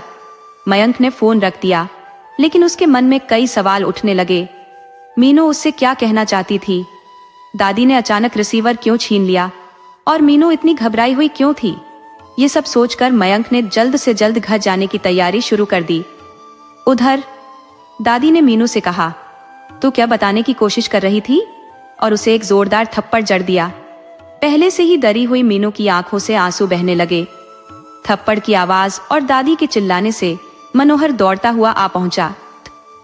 मनोहर ने गुस्से में कहा, माँ तुम क्यों मार रही हो उसे? दादी चिल्लाते हुए बोली, ये करमजली मयंक को सब बता देती तो मैंने उसे संभाल लिया, वरना तू क्या सोचता मैं कैसे इसे छुपाऊंगी? मनोहर की आंखें गुस्से से लाल हो गई थी। अगर वह डर रही है तो उसे मारने से सब ठीक हो जाएगा, तो इतना व्याकुल क्यों हो रहा है? न तो यह तेरा खून है, न ही तेरी सगी। मनोहर इन शब्दों के साथ मानो क्रोध में उबल पड़ा। उसकी आवाज सुनते ही माँ और पत्नी दोनों घबराई हुई वहां आ गई। मनोहर की पत्नी ने हालात संभालते हुए जैसे तैसे इस तकरार को शांत किया और मीनू को वहीं छोड़कर उसे अपने साथ कमरे की ओर ले गई। उसकी आंखों में आंसू थे। जब मीनू की नजर दादी पर पड़ी, उसे लगा जैसे दादी फिर उसे डांटने वाली है, मगर आज कुछ अलग था। दादी के चेहरे पर एक अजीब सी गहराई थी, मानो वह कुछ कहना चाह रही हो। रात का समय हो चला था और इस रात मीनू दादी के कमरे में सो रही थी। आमतौर पर दादी उसे अपने पास नहीं आने देती थी, इसलिए वह जमीन पर लेटी थी, जबकि दादी पलंग पर आराम कर रही थी। मीनू अक्सर अपनी माँ के साथ सोती थी, लेकिन आज की शाम की घटनाओं के बाद उसके पास और कोई विकल्प नहीं था। नींद उसकी पलकों पर भारी हो रही थी और वह सो भी गई। दूसरी ओर दादी धीरे धीरे पंखे की घूमती हुई पंखुड़ियों को देखती हुई अपने अतीत में खो गई। वह अपने पुराने दिनों को याद करने लगी, जब गांव की महिलाएं उसे चुटकी लेते हुए कहती थी, अरे नई बहू लाए हो और लड्डू भी नहीं खिलाए? और वह जवाब में कहती, घर आ जाना, सबको दिखा दूंगी और लड्डू भी खिला दूंगी। लेकिन यह क्या? वह अचानक कुएं पर पहुंच गई। औरतें उसे देखकर हंसने लगी। वह नई नवेली दुल्हन, जिसके हर कदम पर छींटा कशी हो रही थी, उसे चिढ़ा रही थी कि इतनी जल्दी क्यों मटका उठाकर काम में लग गई। अभी तो उसके हाथों की मेहंदी की रंगत भी ढंग से उतरी नहीं थी। मैना के कानों में उन औरतों की हंसी गूंज रही थी और घूंघट के पीछे से वह सिसकते हुए रो रही थी। लेकिन बेचारी करे भी तो क्या? उसका दुख बांटने वाला वहां कोई नहीं था। कुछ ही दिनों पहले उसकी शादी दिवाकर से हुई थी। गांव की एक अनपढ़ लड़की, जिसने शादी से पहले न तो अपने पति को देखा था और न ही उसके परिवार को जाना था। उसे तो बस उसके पिता ने ब्याह दिया था, क्योंकि 2 बेटियों का बोझ उनके सिर पर था और दिवाकर के परिवार ने दहेज की मांग नहीं की थी। मैना सिर्फ 16 साल की थी। शादी के बाद 1 साल बाद उसका गौना भी हो गया और वह अपने ससुराल आ गई। धीरे धीरे उसे सब कुछ समझ में आने लगा, क्यों दिवाकर के माता पिता ने उसके पिता से दहेज की कोई मांग नहीं की। दिवाकर एक जमींदार था, लेकिन साथ ही वह एक व्यभिचारी और शराबी भी था। घर के कामकाज से ज्यादा उसका वक्त कोठों की महफिलों में बीतता था। दिवाकर के लिए शादी सिर्फ उसकी माँ की इच्छा पूरी करने का एक जरिया थी और मैना के प्रति उसका रवैया नौकर जैसा था।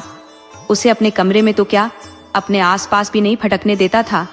मजबूर मैना अपने बिस्तर और सामान के साथ रसोई में सो जाती और यही सोचकर हर रात रोती कि यह उसकी किस्मत का खेल है।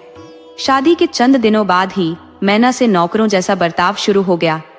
पहले तो सास ससुर के घर में नौकर चाकर हुआ करते थे, लेकिन उसके आने के बाद उसकी सास ने सभी को छुट्टी दे दी। अब घर का सारा काम मैना के जिम्मे था। दिवाकर हर दिन शराब के नशे में धुत होकर घर आता और सीधे अपने कमरे में चला जाता। कभी कभी तो वह मैना को बुरी तरह से पीटता भी था, लेकिन मैना किससे अपना दर्द बयां करती। शादी के पहले साल में ही वह गर्भवती हो गई और उसने एक बच्ची को जन्म दिया। उसकी सास और ससुर इस बात से बेहद नाराज थे और उन्होंने उसे घर से निकालने की धमकी दे दी। डरी सहमी मैना ने अपनी छोटी सी बच्ची को गोद में लेकर अपने पति के पैरों पर गिरकर रोते हुए मिन्नतें की।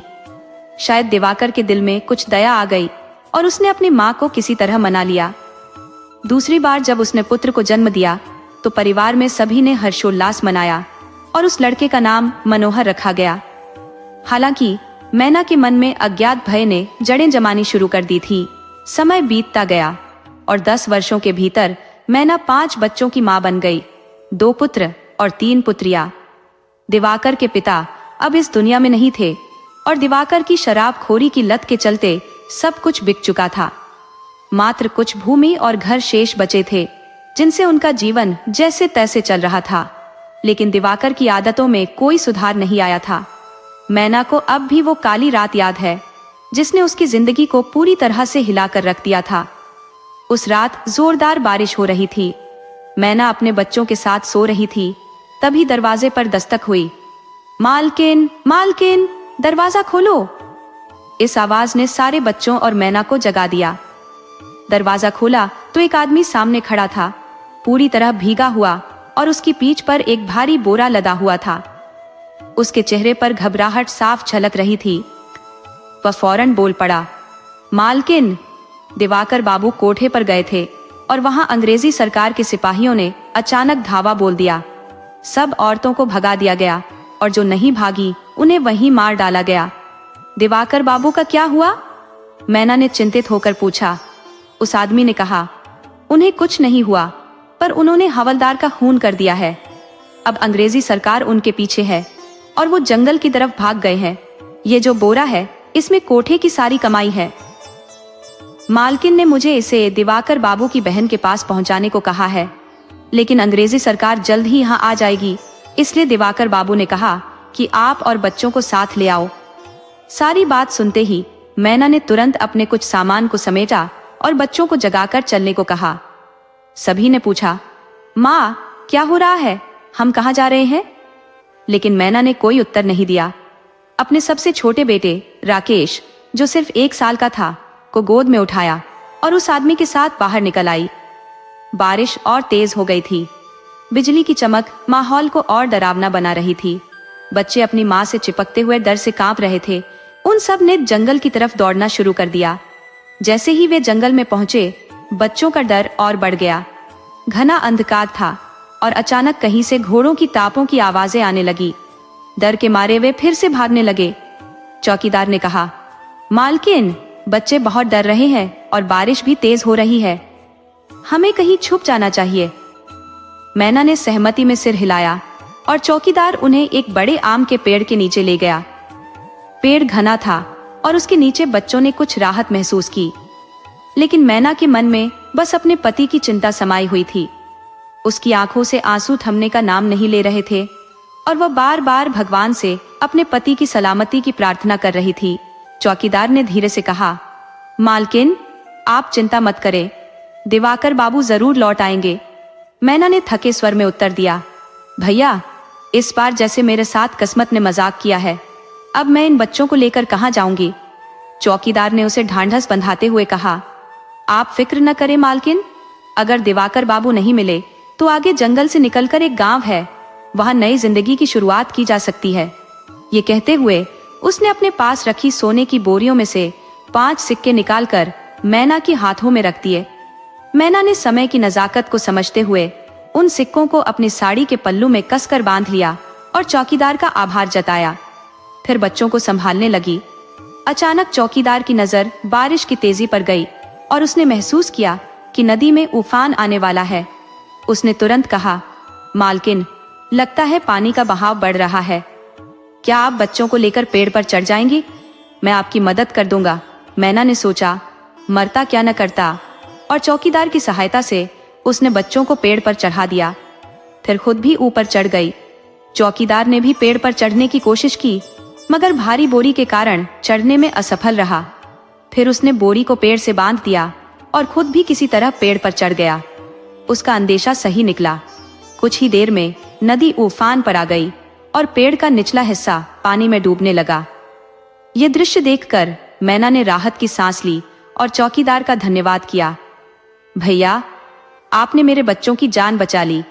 मैं आपका कर्जदार हूं। चौकीदार ने मुस्कुराते हुए कहा, मालकिन, ये तो समय का फेर है। घने जंगल में मैना और उसके बच्चे उस पेड़ पर पूरी रात बैठे रहे। सुबह की पहली किरण के साथ मैना की आंख खुली। उसने देखा कि पानी का बहाव इतना तेज था कि पेड़ के चारों ओर की मिट्टी बह गई थी और वहां एक गहरा गड्ढा बन गया था। लेकिन चौकीदार और बोरी का कहीं कोई अता पता नहीं था। दिवाकर अचानक पेड़ के पास खड़ा दिखाई दिया, जिसे देखकर मैना चौंक गई, मगर अपने पति को सुरक्षित देखकर भगवान का शुक्रिया अदा करने लगी। दिवाकर ने कहा, मैना, नीचे आ जाओ। उसने पूछा, चौकीदार कहाँ गया? दिवाकर ने उत्तर दिया, मैंने उसे बोरी के साथ गांव में छोड़ दिया, जहां उसे जाना था। मैना को यह सुनकर हैरत हुई, क्योंकि अभी तो मिट्टी भी पूरी तरह सूखी नहीं थी। फिर चौकीदार कैसे चला गया? लेकिन पति को सुरक्षित देखकर उसने और सवाल नहीं किए। दिवाकर उसे गांव ले आया और वहां पहुंचकर सबने राहत की सांस ली। लेकिन दिवाकर के चेहरे पर बेचैनी साफ दिखाई दे रही थी, जैसे वह कुछ खो चुका हो।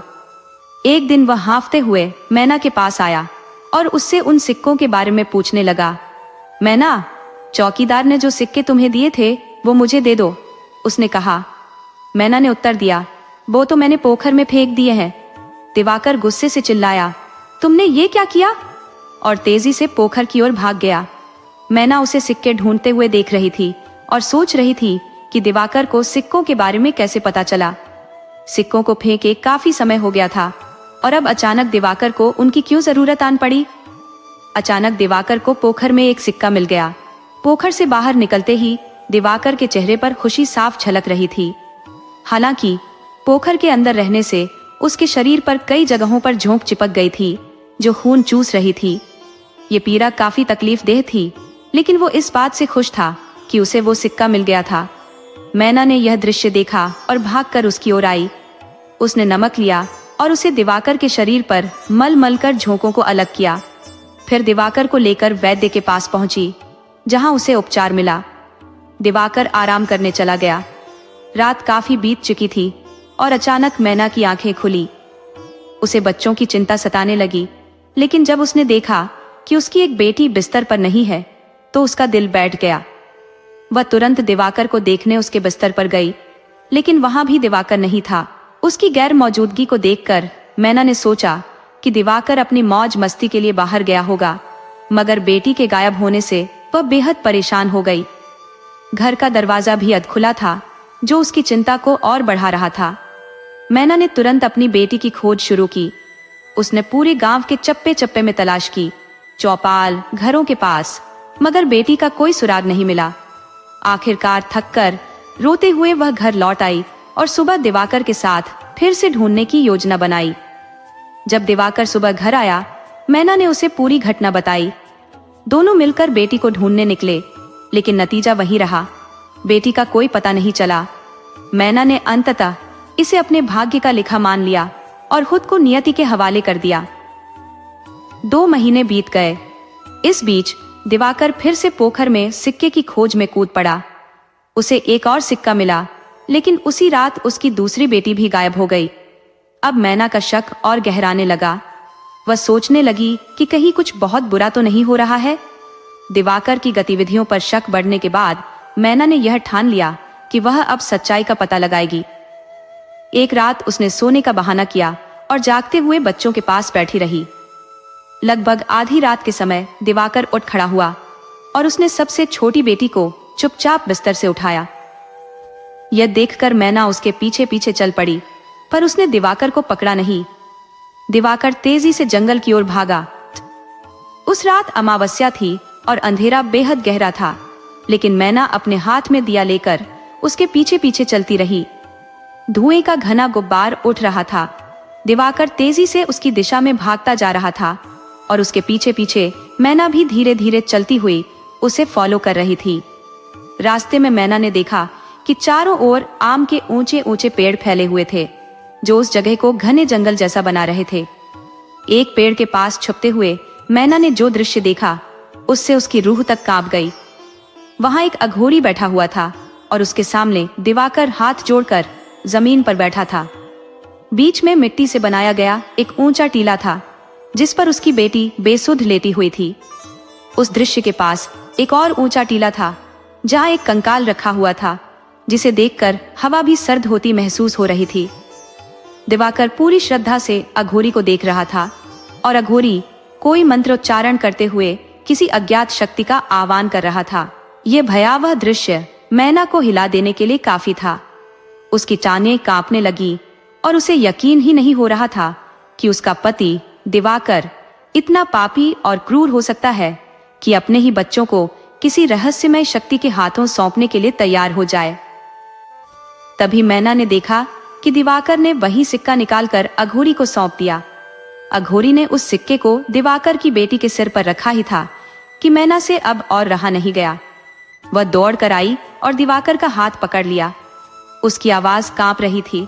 उसने चिल्लाते हुए कहा, यह सब क्या हो रहा है? दिवाकर चौंक कर पीछे मुड़ा। तुम यहाँ कैसे? मैना ने तीखी नजरों से देखा। तुम हमारी बच्चियों के साथ ये सब क्यों कर रहे हो?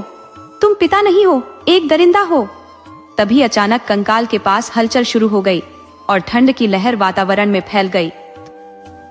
एक रहस्यमयी रोशनी कंकाल के चारों ओर मंडराने लगी और वो रोशनी धीरे धीरे एक इंसानी आकृति में बदल गई।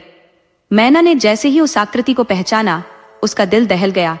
ये वही चौकीदार की आत्मा थी जिसे उन्होंने पहले देखा था। मैना की आंखों में उस रात की सारी घटनाएं घूम गई। वही पेड़, वही जगह, वह जगह जहां एक बड़ा गड्ढा खोदा हुआ था, शायद उसी आत्मा की वजह से। आत्मा क्रोधित थी क्योंकि शायद उसका आह्वान देर से किया गया था। आत्मा ने अघोरी से गुस्से में कहा, जल्दी सिक्का दो, वरना तुझे ही साथ ले जाऊंगा। अघोरी ने तुरंत सिक्का आत्मा को दे दिया। आत्मा ने धीमे स्वर में कहा, मैं जा रहा हूं, लेकिन इस बच्ची को साथ ले जाऊंगा। मेरे जाने के बाद उस टीले को खुदवाना। मैना ने हिम्मत जुटाकर चौकीदार की आत्मा को पुकारा, रुको भाई, तुम ऐसा क्यों कर रहे हो? आत्मा ठिठक गई और जवाब में बोली, मालकिन, जिस तरह बुरी आत्मा किसी शुभ आत्मा के सामने विवश हो जाती है, उसी तरह मैं भी विवश हूं। तुम्हारे पति की लालच ने तुम्हारी जिंदगी को बर्बाद कर दिया है और अब इसका परिणाम भुगतना पड़ेगा। मैना ने कांपती आवाज में कहा, भैया, मेरे बच्चों को वापस लौटा दो। मैं तुम्हें अपनी जिंदगी सौंप दूंगी, बस मेरे बच्चों को छोड़ दो। लेकिन चौकीदार की आंखें अब लाल अंगारे बन चुकी थी। उसने गुस्से से कहा, सिक्के के बदले सिक्का, खून के बदले खून और लड़की के बदले लड़की, यही समझौता हुआ था दिवाकर बाबू। क्या ये सच नहीं है? दिवाकर इस खुलासे से अवाक रह गया। उसकी पूरी दुनिया मानो बिखर गई। वह जो सम्मान उसने वर्षों से अपनी पत्नी मैना की नजरों में कमाया था, वह पल भर में ध्वस्त हो गया। उसकी आत्मा पर जैसे कोई बोझ आ गया हो। उसने मैना की तरफ देखा, मानो उसे एहसास हो गया हो कि वह अब अपनी जान भी गंवा सकता है। मैना स्तब्ध होकर बोली, भैया, आप किसकी बात कर रहे हो? मुझे तो कुछ भी नहीं पता। तब चौकीदार की आत्मा ने गहरी सांस लेते हुए कहा, तुम्हें कैसे पता होगा मालकिन? तब तो तुम्हारी शादी भी नहीं हुई थी। आत्मा ने कहना शुरू किया, मैं एक ईमानदार मेहनती इंसान था। मेरे पास थोड़ी सी जमीन थी और मेरा परिवार, मेरी पत्नी और 5 बेटियां, मेरा सुखी संसार था। हम कड़ी मेहनत करके किसी तरह अपनी जीविका चलाते थे, लेकिन एक साल बारिश ने दगा दे दिया और सूखा पड़ा। गांव वालों ने जमींदार से कर्ज लेने का फैसला किया हम भी उनमें से एक थे। मालकिन, हमें क्या पता था कि यह कर्ज हमारी जिंदगी का सबसे बड़ा अभिशाप बन जाएगा। जमींदार ने हमें कर्ज दिया, परंतु उसे चुकाने के लिए समय बेहद कम रखा और धमकी दी कि अगर समय पर न चुका पाए तो हमारी जमीन उसकी हो जाएगी। हमने उसकी शर्त मान ली और रात दिन मेहनत की। जब फसल तैयार होने को आई, तब हमें क्या पता था कि जमींदार ने हमारे खिलाफ साजिश रच रखी थी। उसने हमारी तैयार फसल में आग लगवा दी। मेरी आंखों के सामने सब कुछ जलकर खाक हो गया। जब हम मदद की गुहार लेकर जमींदार के पास गए तो उसने उल्टा हमें ही अपमानित किया। हम मजबूर थे, कर्ज का बोझ हमारे सिर पर था, इसलिए हम चुपचाप लौट आए। अब गांव छोड़ने का ही विचार कर रहे थे कि मेरी पत्नी की मौत हो गई। हमारी बेटियां अनाथ हो गई। इतना कहते कहते आत्मा फूट फूट कर रोने लगी। उसका दुख देखकर मैना की आंखों में भी आंसू आ गए। उसे लगने लगा कि अन्याय बेहद बड़ा था, लेकिन वह अब भी समझ नहीं पा रही थी कि असल दोषी कौन था। आत्मा फिर बोलने लगी। कुछ दिन बाद जमींदार बाबू हमारे घर आए और हमसे उधार चुकाने की मांग करने लगे। हमारे पास तो 2 वक्त की रोटी का संकट था। हम किसी को उधार कैसे दे सकते थे। हमने निर्णय लिया कि मालिक, हम और हमारी बेटियां आपके यहाँ मजदूरी करेंगे। जब तक आपका उधार नहीं चुकता होता, हम आप ही के खेतों में मेहनत करेंगे। जमींदार साहब को यह बात मंजूर हो गई और हम उनके खेतों में काम करने लगे। लेकिन हमें नहीं पता था कि मालकिन की गंदी नजर हमारी मासूम फूल जैसी बेटियों पर थी। मालकिन ने हमारी बेटियों को कोठे पर बेच दिया। आत्मा का क्रंदन इतना तेज था कि पूरा जंगल गूंज उठा। मालकिन, आप जानती हैं, बदले में उस हराम जमींदार ने हमें क्या दिया? केवल वे 5 सिक्के जो हमने आपको दिए थे। मैं स्तब्ध रह गई। सोचा, क्या बदला उन 5 सिक्कों से पूरा हो गया? घुटनों के बल बैठकर अपने पति के पापों का प्रायश्चित करने लगी। लेकिन आत्मा ने कहा, जब हम आपके बच्चों को बचा रहे थे, तब हमारी इंसानियत ने हमें मौका दिया। आप और आपके बच्चों का कोई दोष नहीं है, लेकिन जब मालिक को खजाना नहीं मिला तो उन्होंने हमें मार डाला। तभी मैना बोली, वही खजाना जो आपके कंधे पर बोरी में था। चौकीदार ने कहा, हाँ मालकिन, वही खजाना जो मेरी बेटियों को बेचने से मिला था। कोठे वालियों ने उसे सस्ते में खरीद लिया। अब मैं इस जमींदार की सभी बेटियों को मार डालूंगा जब तक मेरा बदला पूरा नहीं हो जाता। हवा का एक झोंका आया और आत्मा उस बच्चे के शरीर के साथ गायब हो गई। मुझे विश्वास नहीं हो रहा था कि कोई पिता अपनी ही बेटियों के साथ ऐसा कर सकता है। मैना अपने वजूद से नफरत करने लगी, दिवाकर से घृणा करने लगी। उसका हृदय बार बार टूट रहा था और उसने खुद को दोषी मानना शुरू कर दिया। चौकीदार ने कहा, हाँ मालकिन, वही खजाना जो मैंने अपनी बेटियों को बेचकर जुटाया था। उस कोठे वाली ने इसे सस्ते में खरीद लिया था। अब मैं उस जमींदार की सभी बेटियों को खत्म कर दूंगा जब तक मेरा बदला पूरा नहीं हो जाता। ये कहते ही अचानक एक तेज हवा का झोंका आया और आत्मा उस बच्चे के शरीर के साथ गायब हो गई। मुझे यह विश्वास नहीं हो रहा था कि कोई पिता अपनी बेटियों के साथ ऐसा बर्बर व्यवहार कर सकता है। मैना के दिल में अपनी ही पहचान से नफरत होने लगी थी। उसे दिवाकर से घृणा हो रही थी, ये सोचकर कि उसका पति, जिसने उसकी बेटियों को जन्म दिया, इस हद तक गिर सकता है। बेचारी मैना चौकीदार के अत्याचार सुनकर अंदर तक टूट गई थी। अपनी बेटियों को खोने के दर्द ने उसे पूरी तरह तोड़ दिया और उसने खुद को दोषी मानना शुरू कर दिया था। उसका दिल चीख चीख कर रो रहा था, जैसे उसके अंदर कुछ हमेशा के लिए टूट गया हो। अब आत्मा के जाते ही दिवाकर और वह अघोरी उस मिट्टी के टीले को खोदने में जुट गए, जहां बेहोश पड़ी उसकी बेटी रखी गई थी। मैं उस वक्त गहरी सोच में डूबी थी, अपनी बेटियों के बारे में चिंतित, जैसे इस सदमे से उबर नहीं पा रही थी। जैसे ही दिवाकर और अघोरी ने टीले को खोदा, वहां से एक मिट्टी का घड़ा निकला जो सोने चांदी और नकदी से भरा हुआ था। दिवाकर के चेहरे पर लालच और क्रूरता की झलक साफ नजर आ रही थी।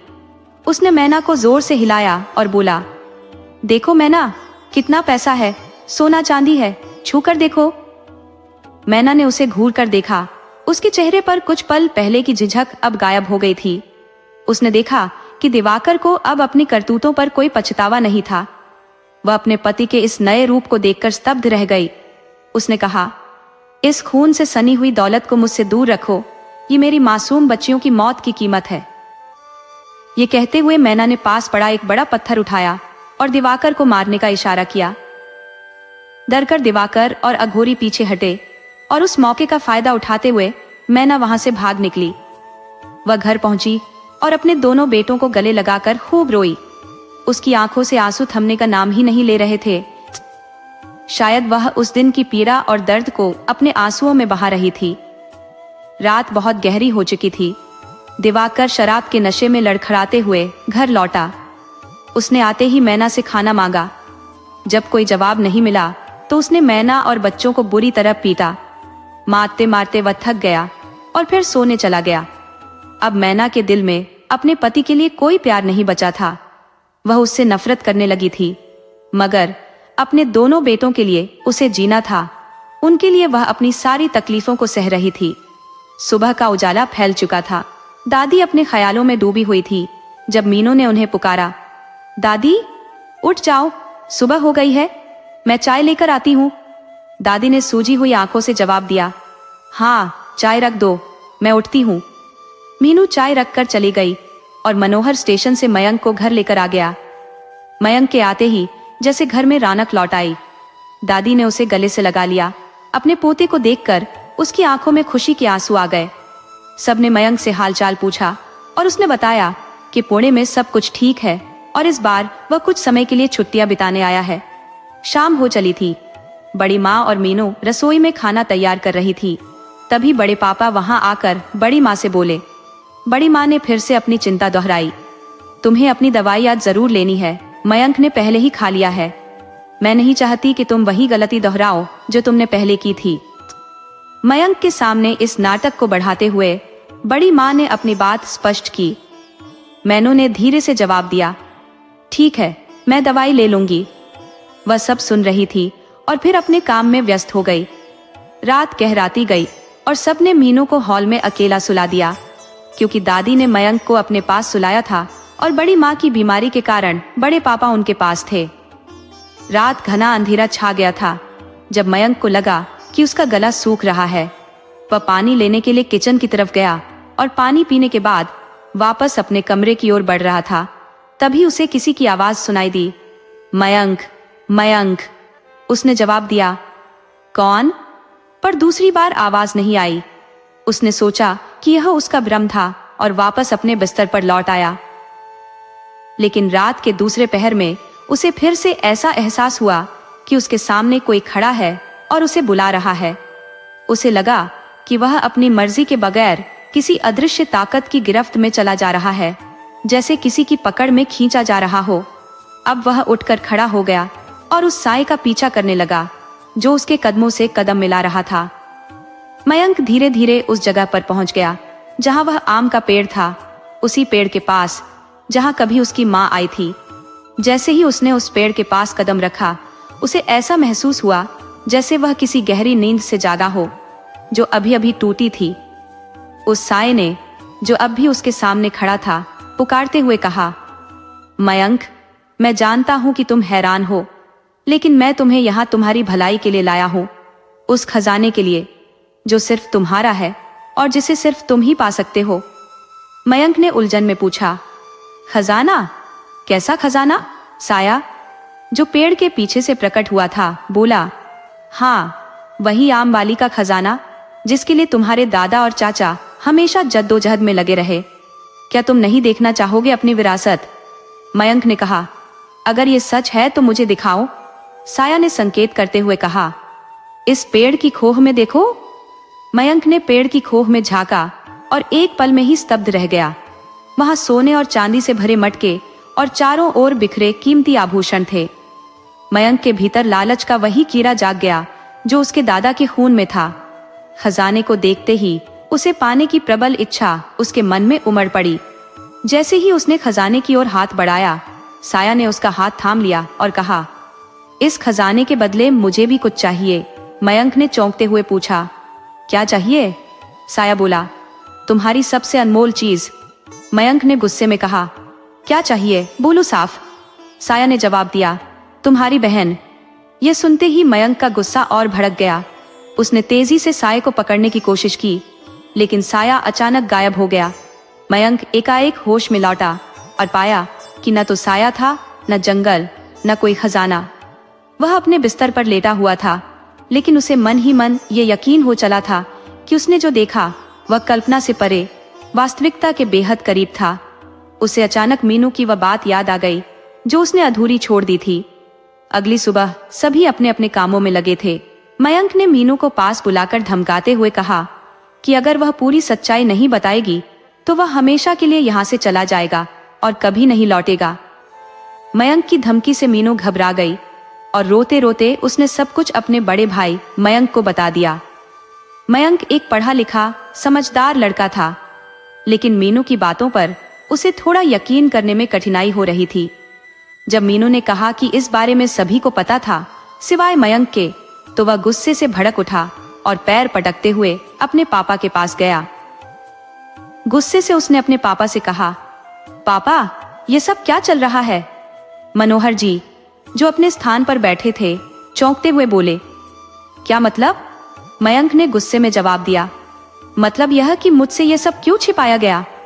क्या मैं इस घर का हिस्सा नहीं हूं? मनोहर जी अब गंभीर स्वर में बोले। तुम कहना क्या चाहते हो मयंक? स्पष्ट शब्दों में बात करो।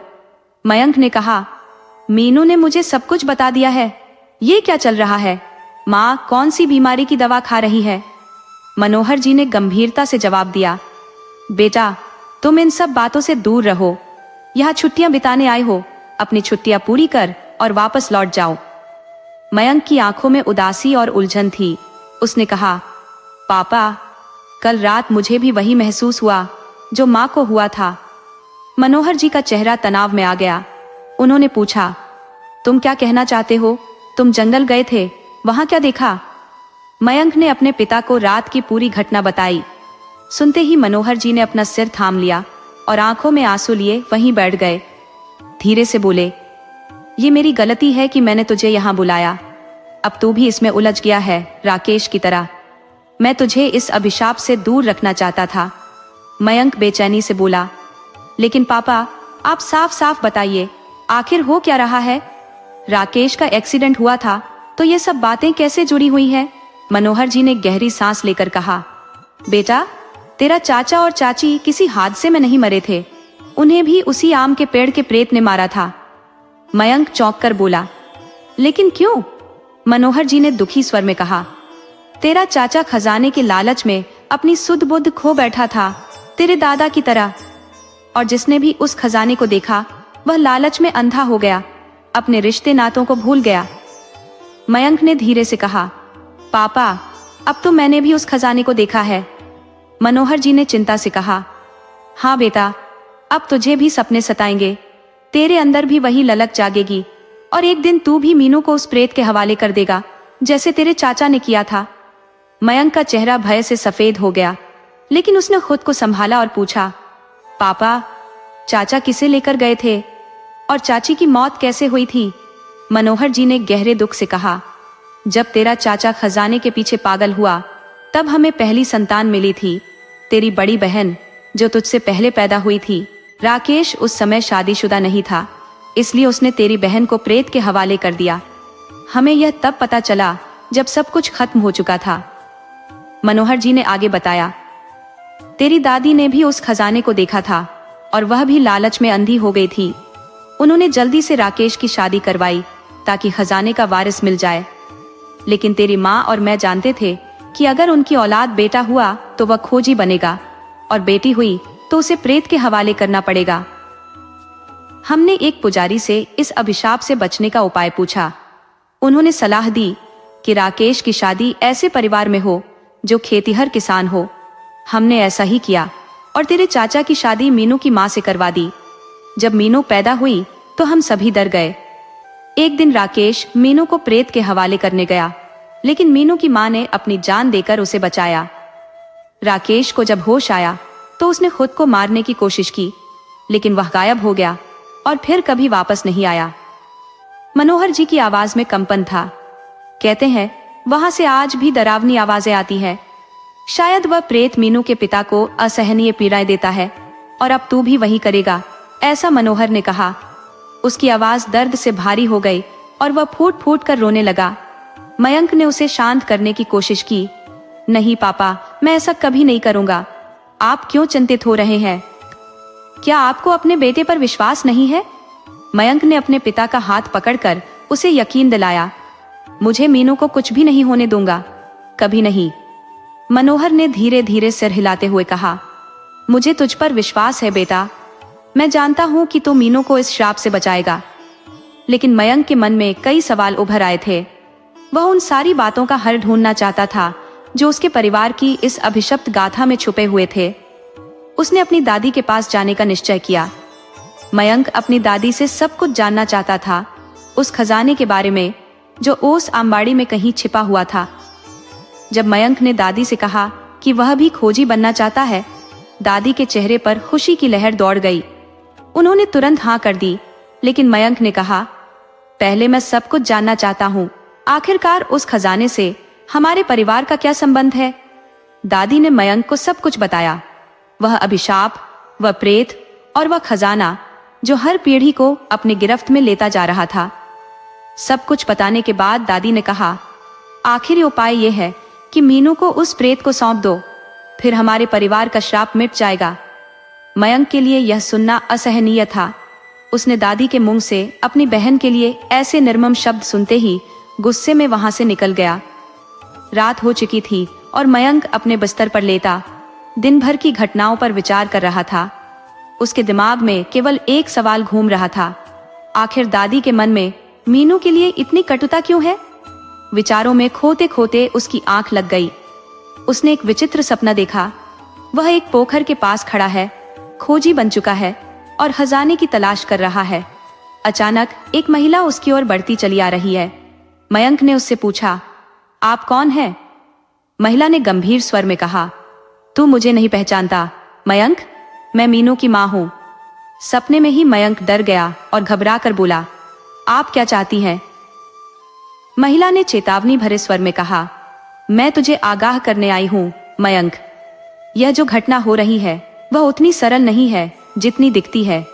तेरे ही घर में कोई उस प्रेत की सहायता कर रहा है। वह उसे बार बार बुलाता है और वह हर बार एक लड़की को ले जाता है। मैं नहीं चाहती कि मीनू को भी वह प्रेत ले जाए। महिला ने कहा, तो कुछ कर मयंक, उसे रोक, इससे पहले कि देर हो जाए। सपने की भयावहता से घबराकर मयंक की आंख खुल गई। उसने देखा कि उसकी दादी अपने बिस्तर पर नहीं है। उसका दिल तेजी से धड़कने लगा। वह बाहर निकला लेकिन कुछ नहीं दिखा। वह वापस आकर सोने का नाटक करने लगा, लेकिन उसके मन में सवाल उमड़ रहे थे। इतनी रात को दादी कहाँ गई होंगी? अगले दिन मयंक ने इस रहस्य की तह तक जाने की ठान ली। उस दिन वह अघोरी कौन था जो उसके दादाजी की सहायता कर रहा था? मयंक ने पूरे गांव, पहाड़ियों और श्मशान तक खोजबीन की, परंतु कहीं उसका कोई सुराग न मिला। लगातार 3 दिनों तक वह इस पहेली को सुलझाने में जुटा रहा, लेकिन अचानक उसे यह समाचार मिला कि वह अघोरी तो पहले ही मर चुका है। यह सुनकर मयंक के मन में एक बेचैनी का एहसास हुआ। उसे यह सोचकर चिंता सताने लगी कि अब इस श्राप का उपचार कौन करेगा और कौन उनकी मदद करेगा। इस असमंजस को लेकर वह मंदिर गया और अपने इष्टदेव के समक्ष शीश नवाया। वापस घर आने पर उसकी चिंताएं और स्पष्ट हो गई। उसकी माँ ने उसे इतनी चिंता में पहले कभी नहीं देखा था, इसलिए उन्होंने तुरंत उससे पूछा, क्या हुआ बेटा, तू इन दिनों कुछ परेशान दिख रहा है? मयंक ने जवाब दिया, माँ, मैं एक पहेली सुलझाने की कोशिश कर रहा हूँ, पर वह सुलझने की बजाय और उलझती जा रही है। माँ ने अपने बेटे को सांत्वना देते हुए कहा, बेटा, कभी कभी हमें खुद को समय देना चाहिए और उन चीजों को छोड़ देना चाहिए जो हमारे समझ से परे होती है। रचयिता केवल एक है और उसी के हाथ में सब कुछ है। माँ के इन शब्दों को सुनते ही मयंक की आंखों में एक चमक आ गई, मानो उसे उम्मीद की एक नई किरण दिखी हो। उसने सोचा, जो कार्य मुझसे करवाना चाहता है क्यों न उसे समय के हवाले कर दूं। यदि मैं लालच से बचे रहकर अपने होश में खोजी बन जाऊं तो। शाम को जब मनोहर घर आया, मयंक ने अपने पिता को बताया कि वह अघोरी तो मर चुका है। मयंक के पिता ने पहले मना किया, परंतु फिर मान गए और बोले, बेटा, इसमें काफी खतरा है। मयंक ने अपने पिता को आश्वस्त किया, जो होगा वही होगा, जो ईश्वर ने निर्धारित किया है। फिर मयंक ने अपनी दादी और माँ से बात की और सिक को खोजने की प्रक्रिया पूछी। दादी ने उसे सब कुछ बताया, साथ ही यह भी चेतावनी दी कि समय से पहले ऐसा करना ठीक नहीं है। लेकिन मयंक ने उनकी चेतावनी को अनसुना कर दिया। कुछ दिनों से मयंक देख रहा था कि दादी हर काम को नकारात्मक दृष्टि से देखती थी और रात में बिस्तर से गायब हो जाती थी। उसने इस बात की तह तक जाने की कोशिश की, लेकिन दादी ने उसे टाल दिया। रात में मयंक ने दादी के पानी में अपनी माँ की नींद की गोलियां मिला दी, ये जानने के लिए कि दादी पर भी वही असर हो रहा है जो माँ पर हुआ था। रात गहराते ही उसे वह महिला फिर सपने में दिखाई दी, जो मीनू की माँ और उसकी चाची थी। वे उसे सावधान करने आई और तभी उसकी नींद खुली। लेकिन उस रात भी दादी बिस्तर पर नहीं थी। मयंक को घबराहट हुई, दवाई का असर क्यों नहीं हुआ? दादी कहाँ चली गई? वह फौरन उठा और दादी को खोजने लगा, लेकिन हर बार की तरह दादी वापस आ गई और मयंक को सो जाना पड़ा। अगले दिन मयंक मंदिर गया और भगवान से प्रार्थना की कि वे उसके परिवार को इस संकट से बचा ले। वह प्रसाद और रक्षा सूत्र लेकर आया और सबको बांटा। उसने खास तौर पर मीनू को अपने सामने रक्षा सूत्र बंधवाया।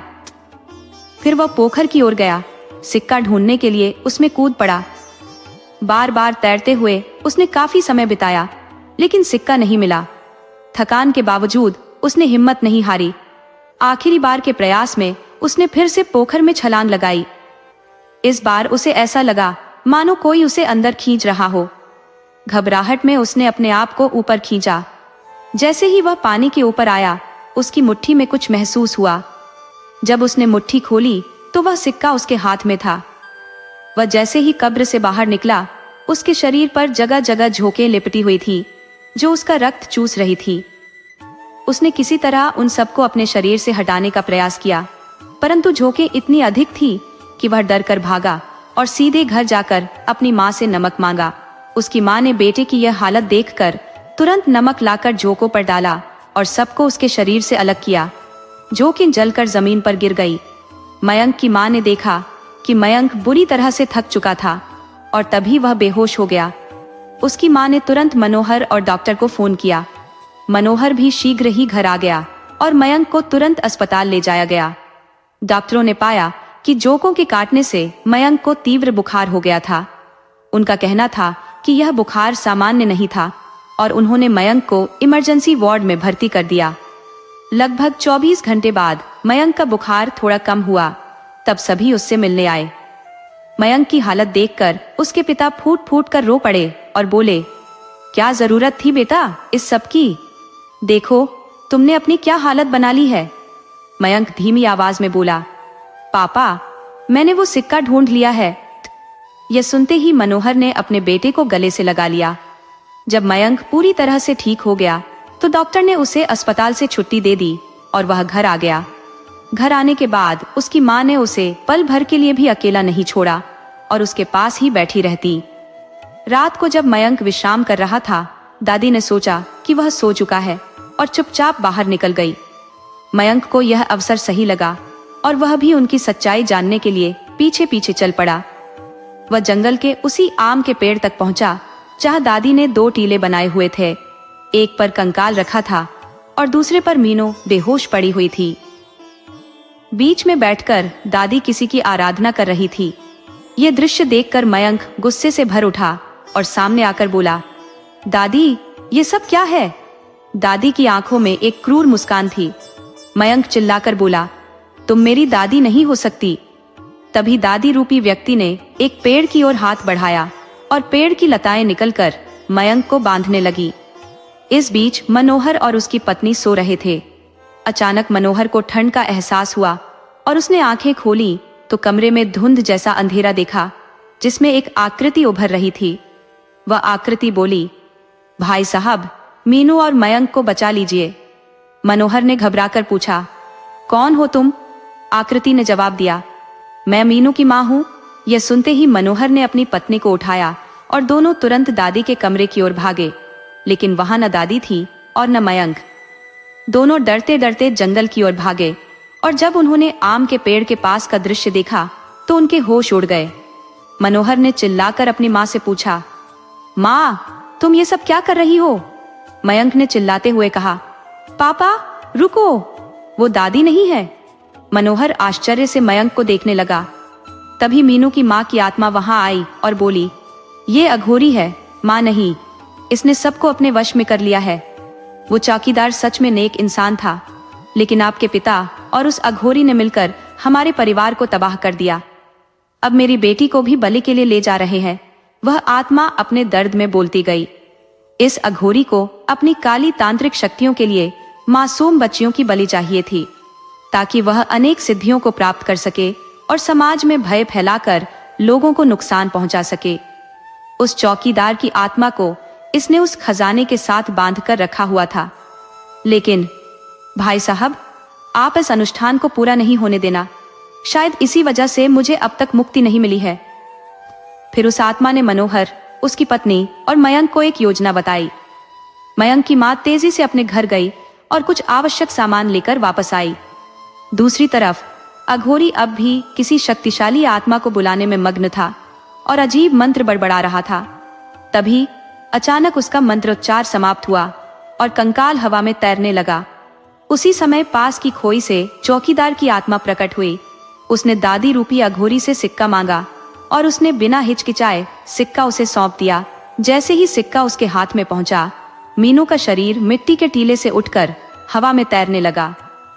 लेकिन ठीक उसी पल मयंक ने छलांग लगाकर उसकी टांग पकड़ ली और उसे जमीन पर खींचने लगा।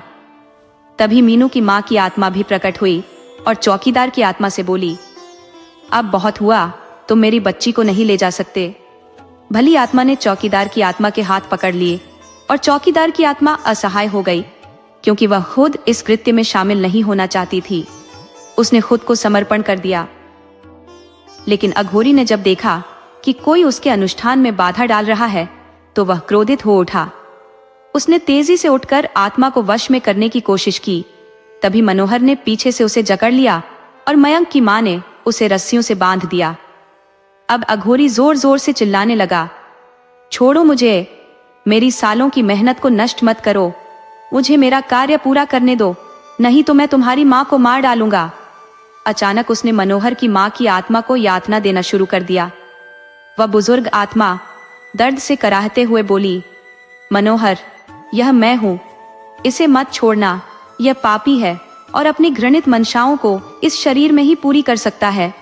सिक्का खोई में फेंक दे, जल्दी कर। इतना सुनते ही मनोहर की पत्नी ने फुर्ती से सिक्का उठाया और खोई में फेंक दिया। जैसे ही सिक्का खोई के अंदर गिरा, चौकीदार की आत्मा आजाद हो गई, क्योंकि सिक्कों की गिनती पूरी हो चुकी थी। अब वह अघोरी की बंधन से भी मुक्त हो चुका था। जब चौकीदार की आत्मा अघोरी की आत्मा से टकरा रही थी, तभी मीनू की मां की आत्मा ने मयंक को इशारा करते हुए कहा, पेड़ की खोई में अघोरी और चौकीदार का रखा हुआ सामान है, कुछ भी करके उसे जला दो। मयंक की मां दौड़कर अपने घर से मिट्टी का तेल लाई और फिर जल्दी से खोई के पास जाकर सूखी लकड़ियों को इकट्ठा किया। उसने उन लकड़ियों पर मिट्टी का तेल छिड़का और जैसे ही माचिस जलाई, आग ने तेजी से पूरे क्षेत्र को अपने लपेट में ले लिया। इधर अघोरी की आत्मा मयंक की तरफ झपटने की कोशिश कर रही थी, लेकिन मीनू की मां की आत्मा और चौकीदार की आत्मा ने उसे जकड़ लिया। मयंक ने बिना किसी झिझक के जलती हुई माचिस की तीली लकड़ियों के ढेर में डाल दी। मिट्टी के तेल की वजह से आग ने तेजी से पकड़ ली और सब कुछ धू धू कर जलने लगा। अघोरी की आत्मा दर्द से चीखने लगी। उसकी चीखें उसकी असफलता का प्रतीक थी। उसकी चीखों की गूंज से पूरा जंगल और गांव जाग उठा। गांव के लोग इस भयावह दृश्य को देखकर भयभीत हो गए थे। सबने अपनी आंखों से उस खौफनाक मंजर को देखा। अब पास खड़ी चौकीदार की आत्मा ने मयंक की दादी को प्रणाम किया और कहा, मुझे माफ करना मालकिन, आपकी सभी बच्चियों का अपराधी मैं नहीं था, मैं केवल एक माध्यम था और अब हमें इस श्राप से मुक्ति मिल गई है। हम जा रहे हैं मालकिन, भूल चूक क्षमा करना। ये कहकर चौकीदार की आत्मा मुक्त हो गई। इधर मीनू की मां की आत्मा ने जैसे ही मीनू को देखा तो वह भावुक हो उठी। मेरी बच्ची, उसने कहा। मीनू फूट फूट कर रोने लगी। माँ, माँ, आप मुझे छोड़कर क्यों चली गई? उसकी माँ की आत्मा ने उत्तर दिया, हाँ मेरी बच्ची, मैं तेरी माँ हूँ, लेकिन अब मैं जा रही हूँ तुझे तेरे परिवार के पास छोड़कर। देख बेटा, रोना मत। तेरी बड़ी माँ तुझसे बहुत प्रेम करती है, मुझसे भी अधिक। तेरी दादी तुझे अपनी राजकुमारी समझती है। आपको यह सब कैसे पता चला? मीनू ने रोते हुए पूछा। उसकी माँ की आत्मा बोली, मेरी बच्ची, अघोरी को एक आत्मा की आवश्यकता थी, और जिस दिन तेरे पिता तुझे अघोरी को सौंप रहे थे, मैंने तुझे बचा लिया और मनोहर भाई साहब के पास सौंप दिया। मैंने खुद को आत्मदाह कर समाप्त कर दिया था। उस दिन मैंने अघोरी को भी अपने जलते हुए शरीर से राख कर दिया था, लेकिन अब गोरी ने मुझसे अपनी मृत्यु का प्रतिशोध लेने की ठानी थी और बार बार तेरी दादी के शरीर पर कब्जा करने लगा था। माँ, अगर आप नहीं रहेंगी तो मैं क्या करूंगी? मीनू ने रोते हुए अपनी माँ से पूछा। आप हमारे साथ क्यों नहीं रहना चाहती? उसकी माँ की आत्मा ने शांत स्वर में कहा, बेटा, मेरा जाना आवश्यक है। यह कहते ही मीनू की माँ की आत्मा एक प्रकाश की किरण में विलीन हो गई, जो आकाश से आ रही थी।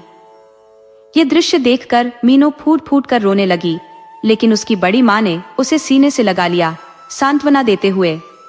मयंक ने तुरंत आगे बढ़कर अपनी दादी को संभाला, जो गंभीर रूप से घायल हो गई थी। धीरे धीरे सब कुछ सामान्य होने लगा और परिवार अपने घर लौट आया। मयंक अपनी पढ़ाई के लिए पुणे चला गया। 12वीं पास करने के बाद उसने मीनू का भी पुणे के एक प्रतिष्ठित कॉलेज में दाखिला करवाया। समय बीतने के साथ दोनों भाई बहन अपने परिवार के आशीर्वाद के साथ एक सुखद जीवन जीने लगे। उनके परिवार पर छाया श्राप समाप्त हो गया था और अब उनके दिन सुख और शांति से गुजर रहे थे। मीनू और मयंक आपस में बड़े प्रेम से रहते थे। मीनू ने वकालत में सफलता प्राप्त की और उसका भाई भी एक महत्वपूर्ण अधिकारी बन गया था। अब परिवार में सभी खुशहाल थे और उनके जीवन से दुखों के बादल छंट चुके थे।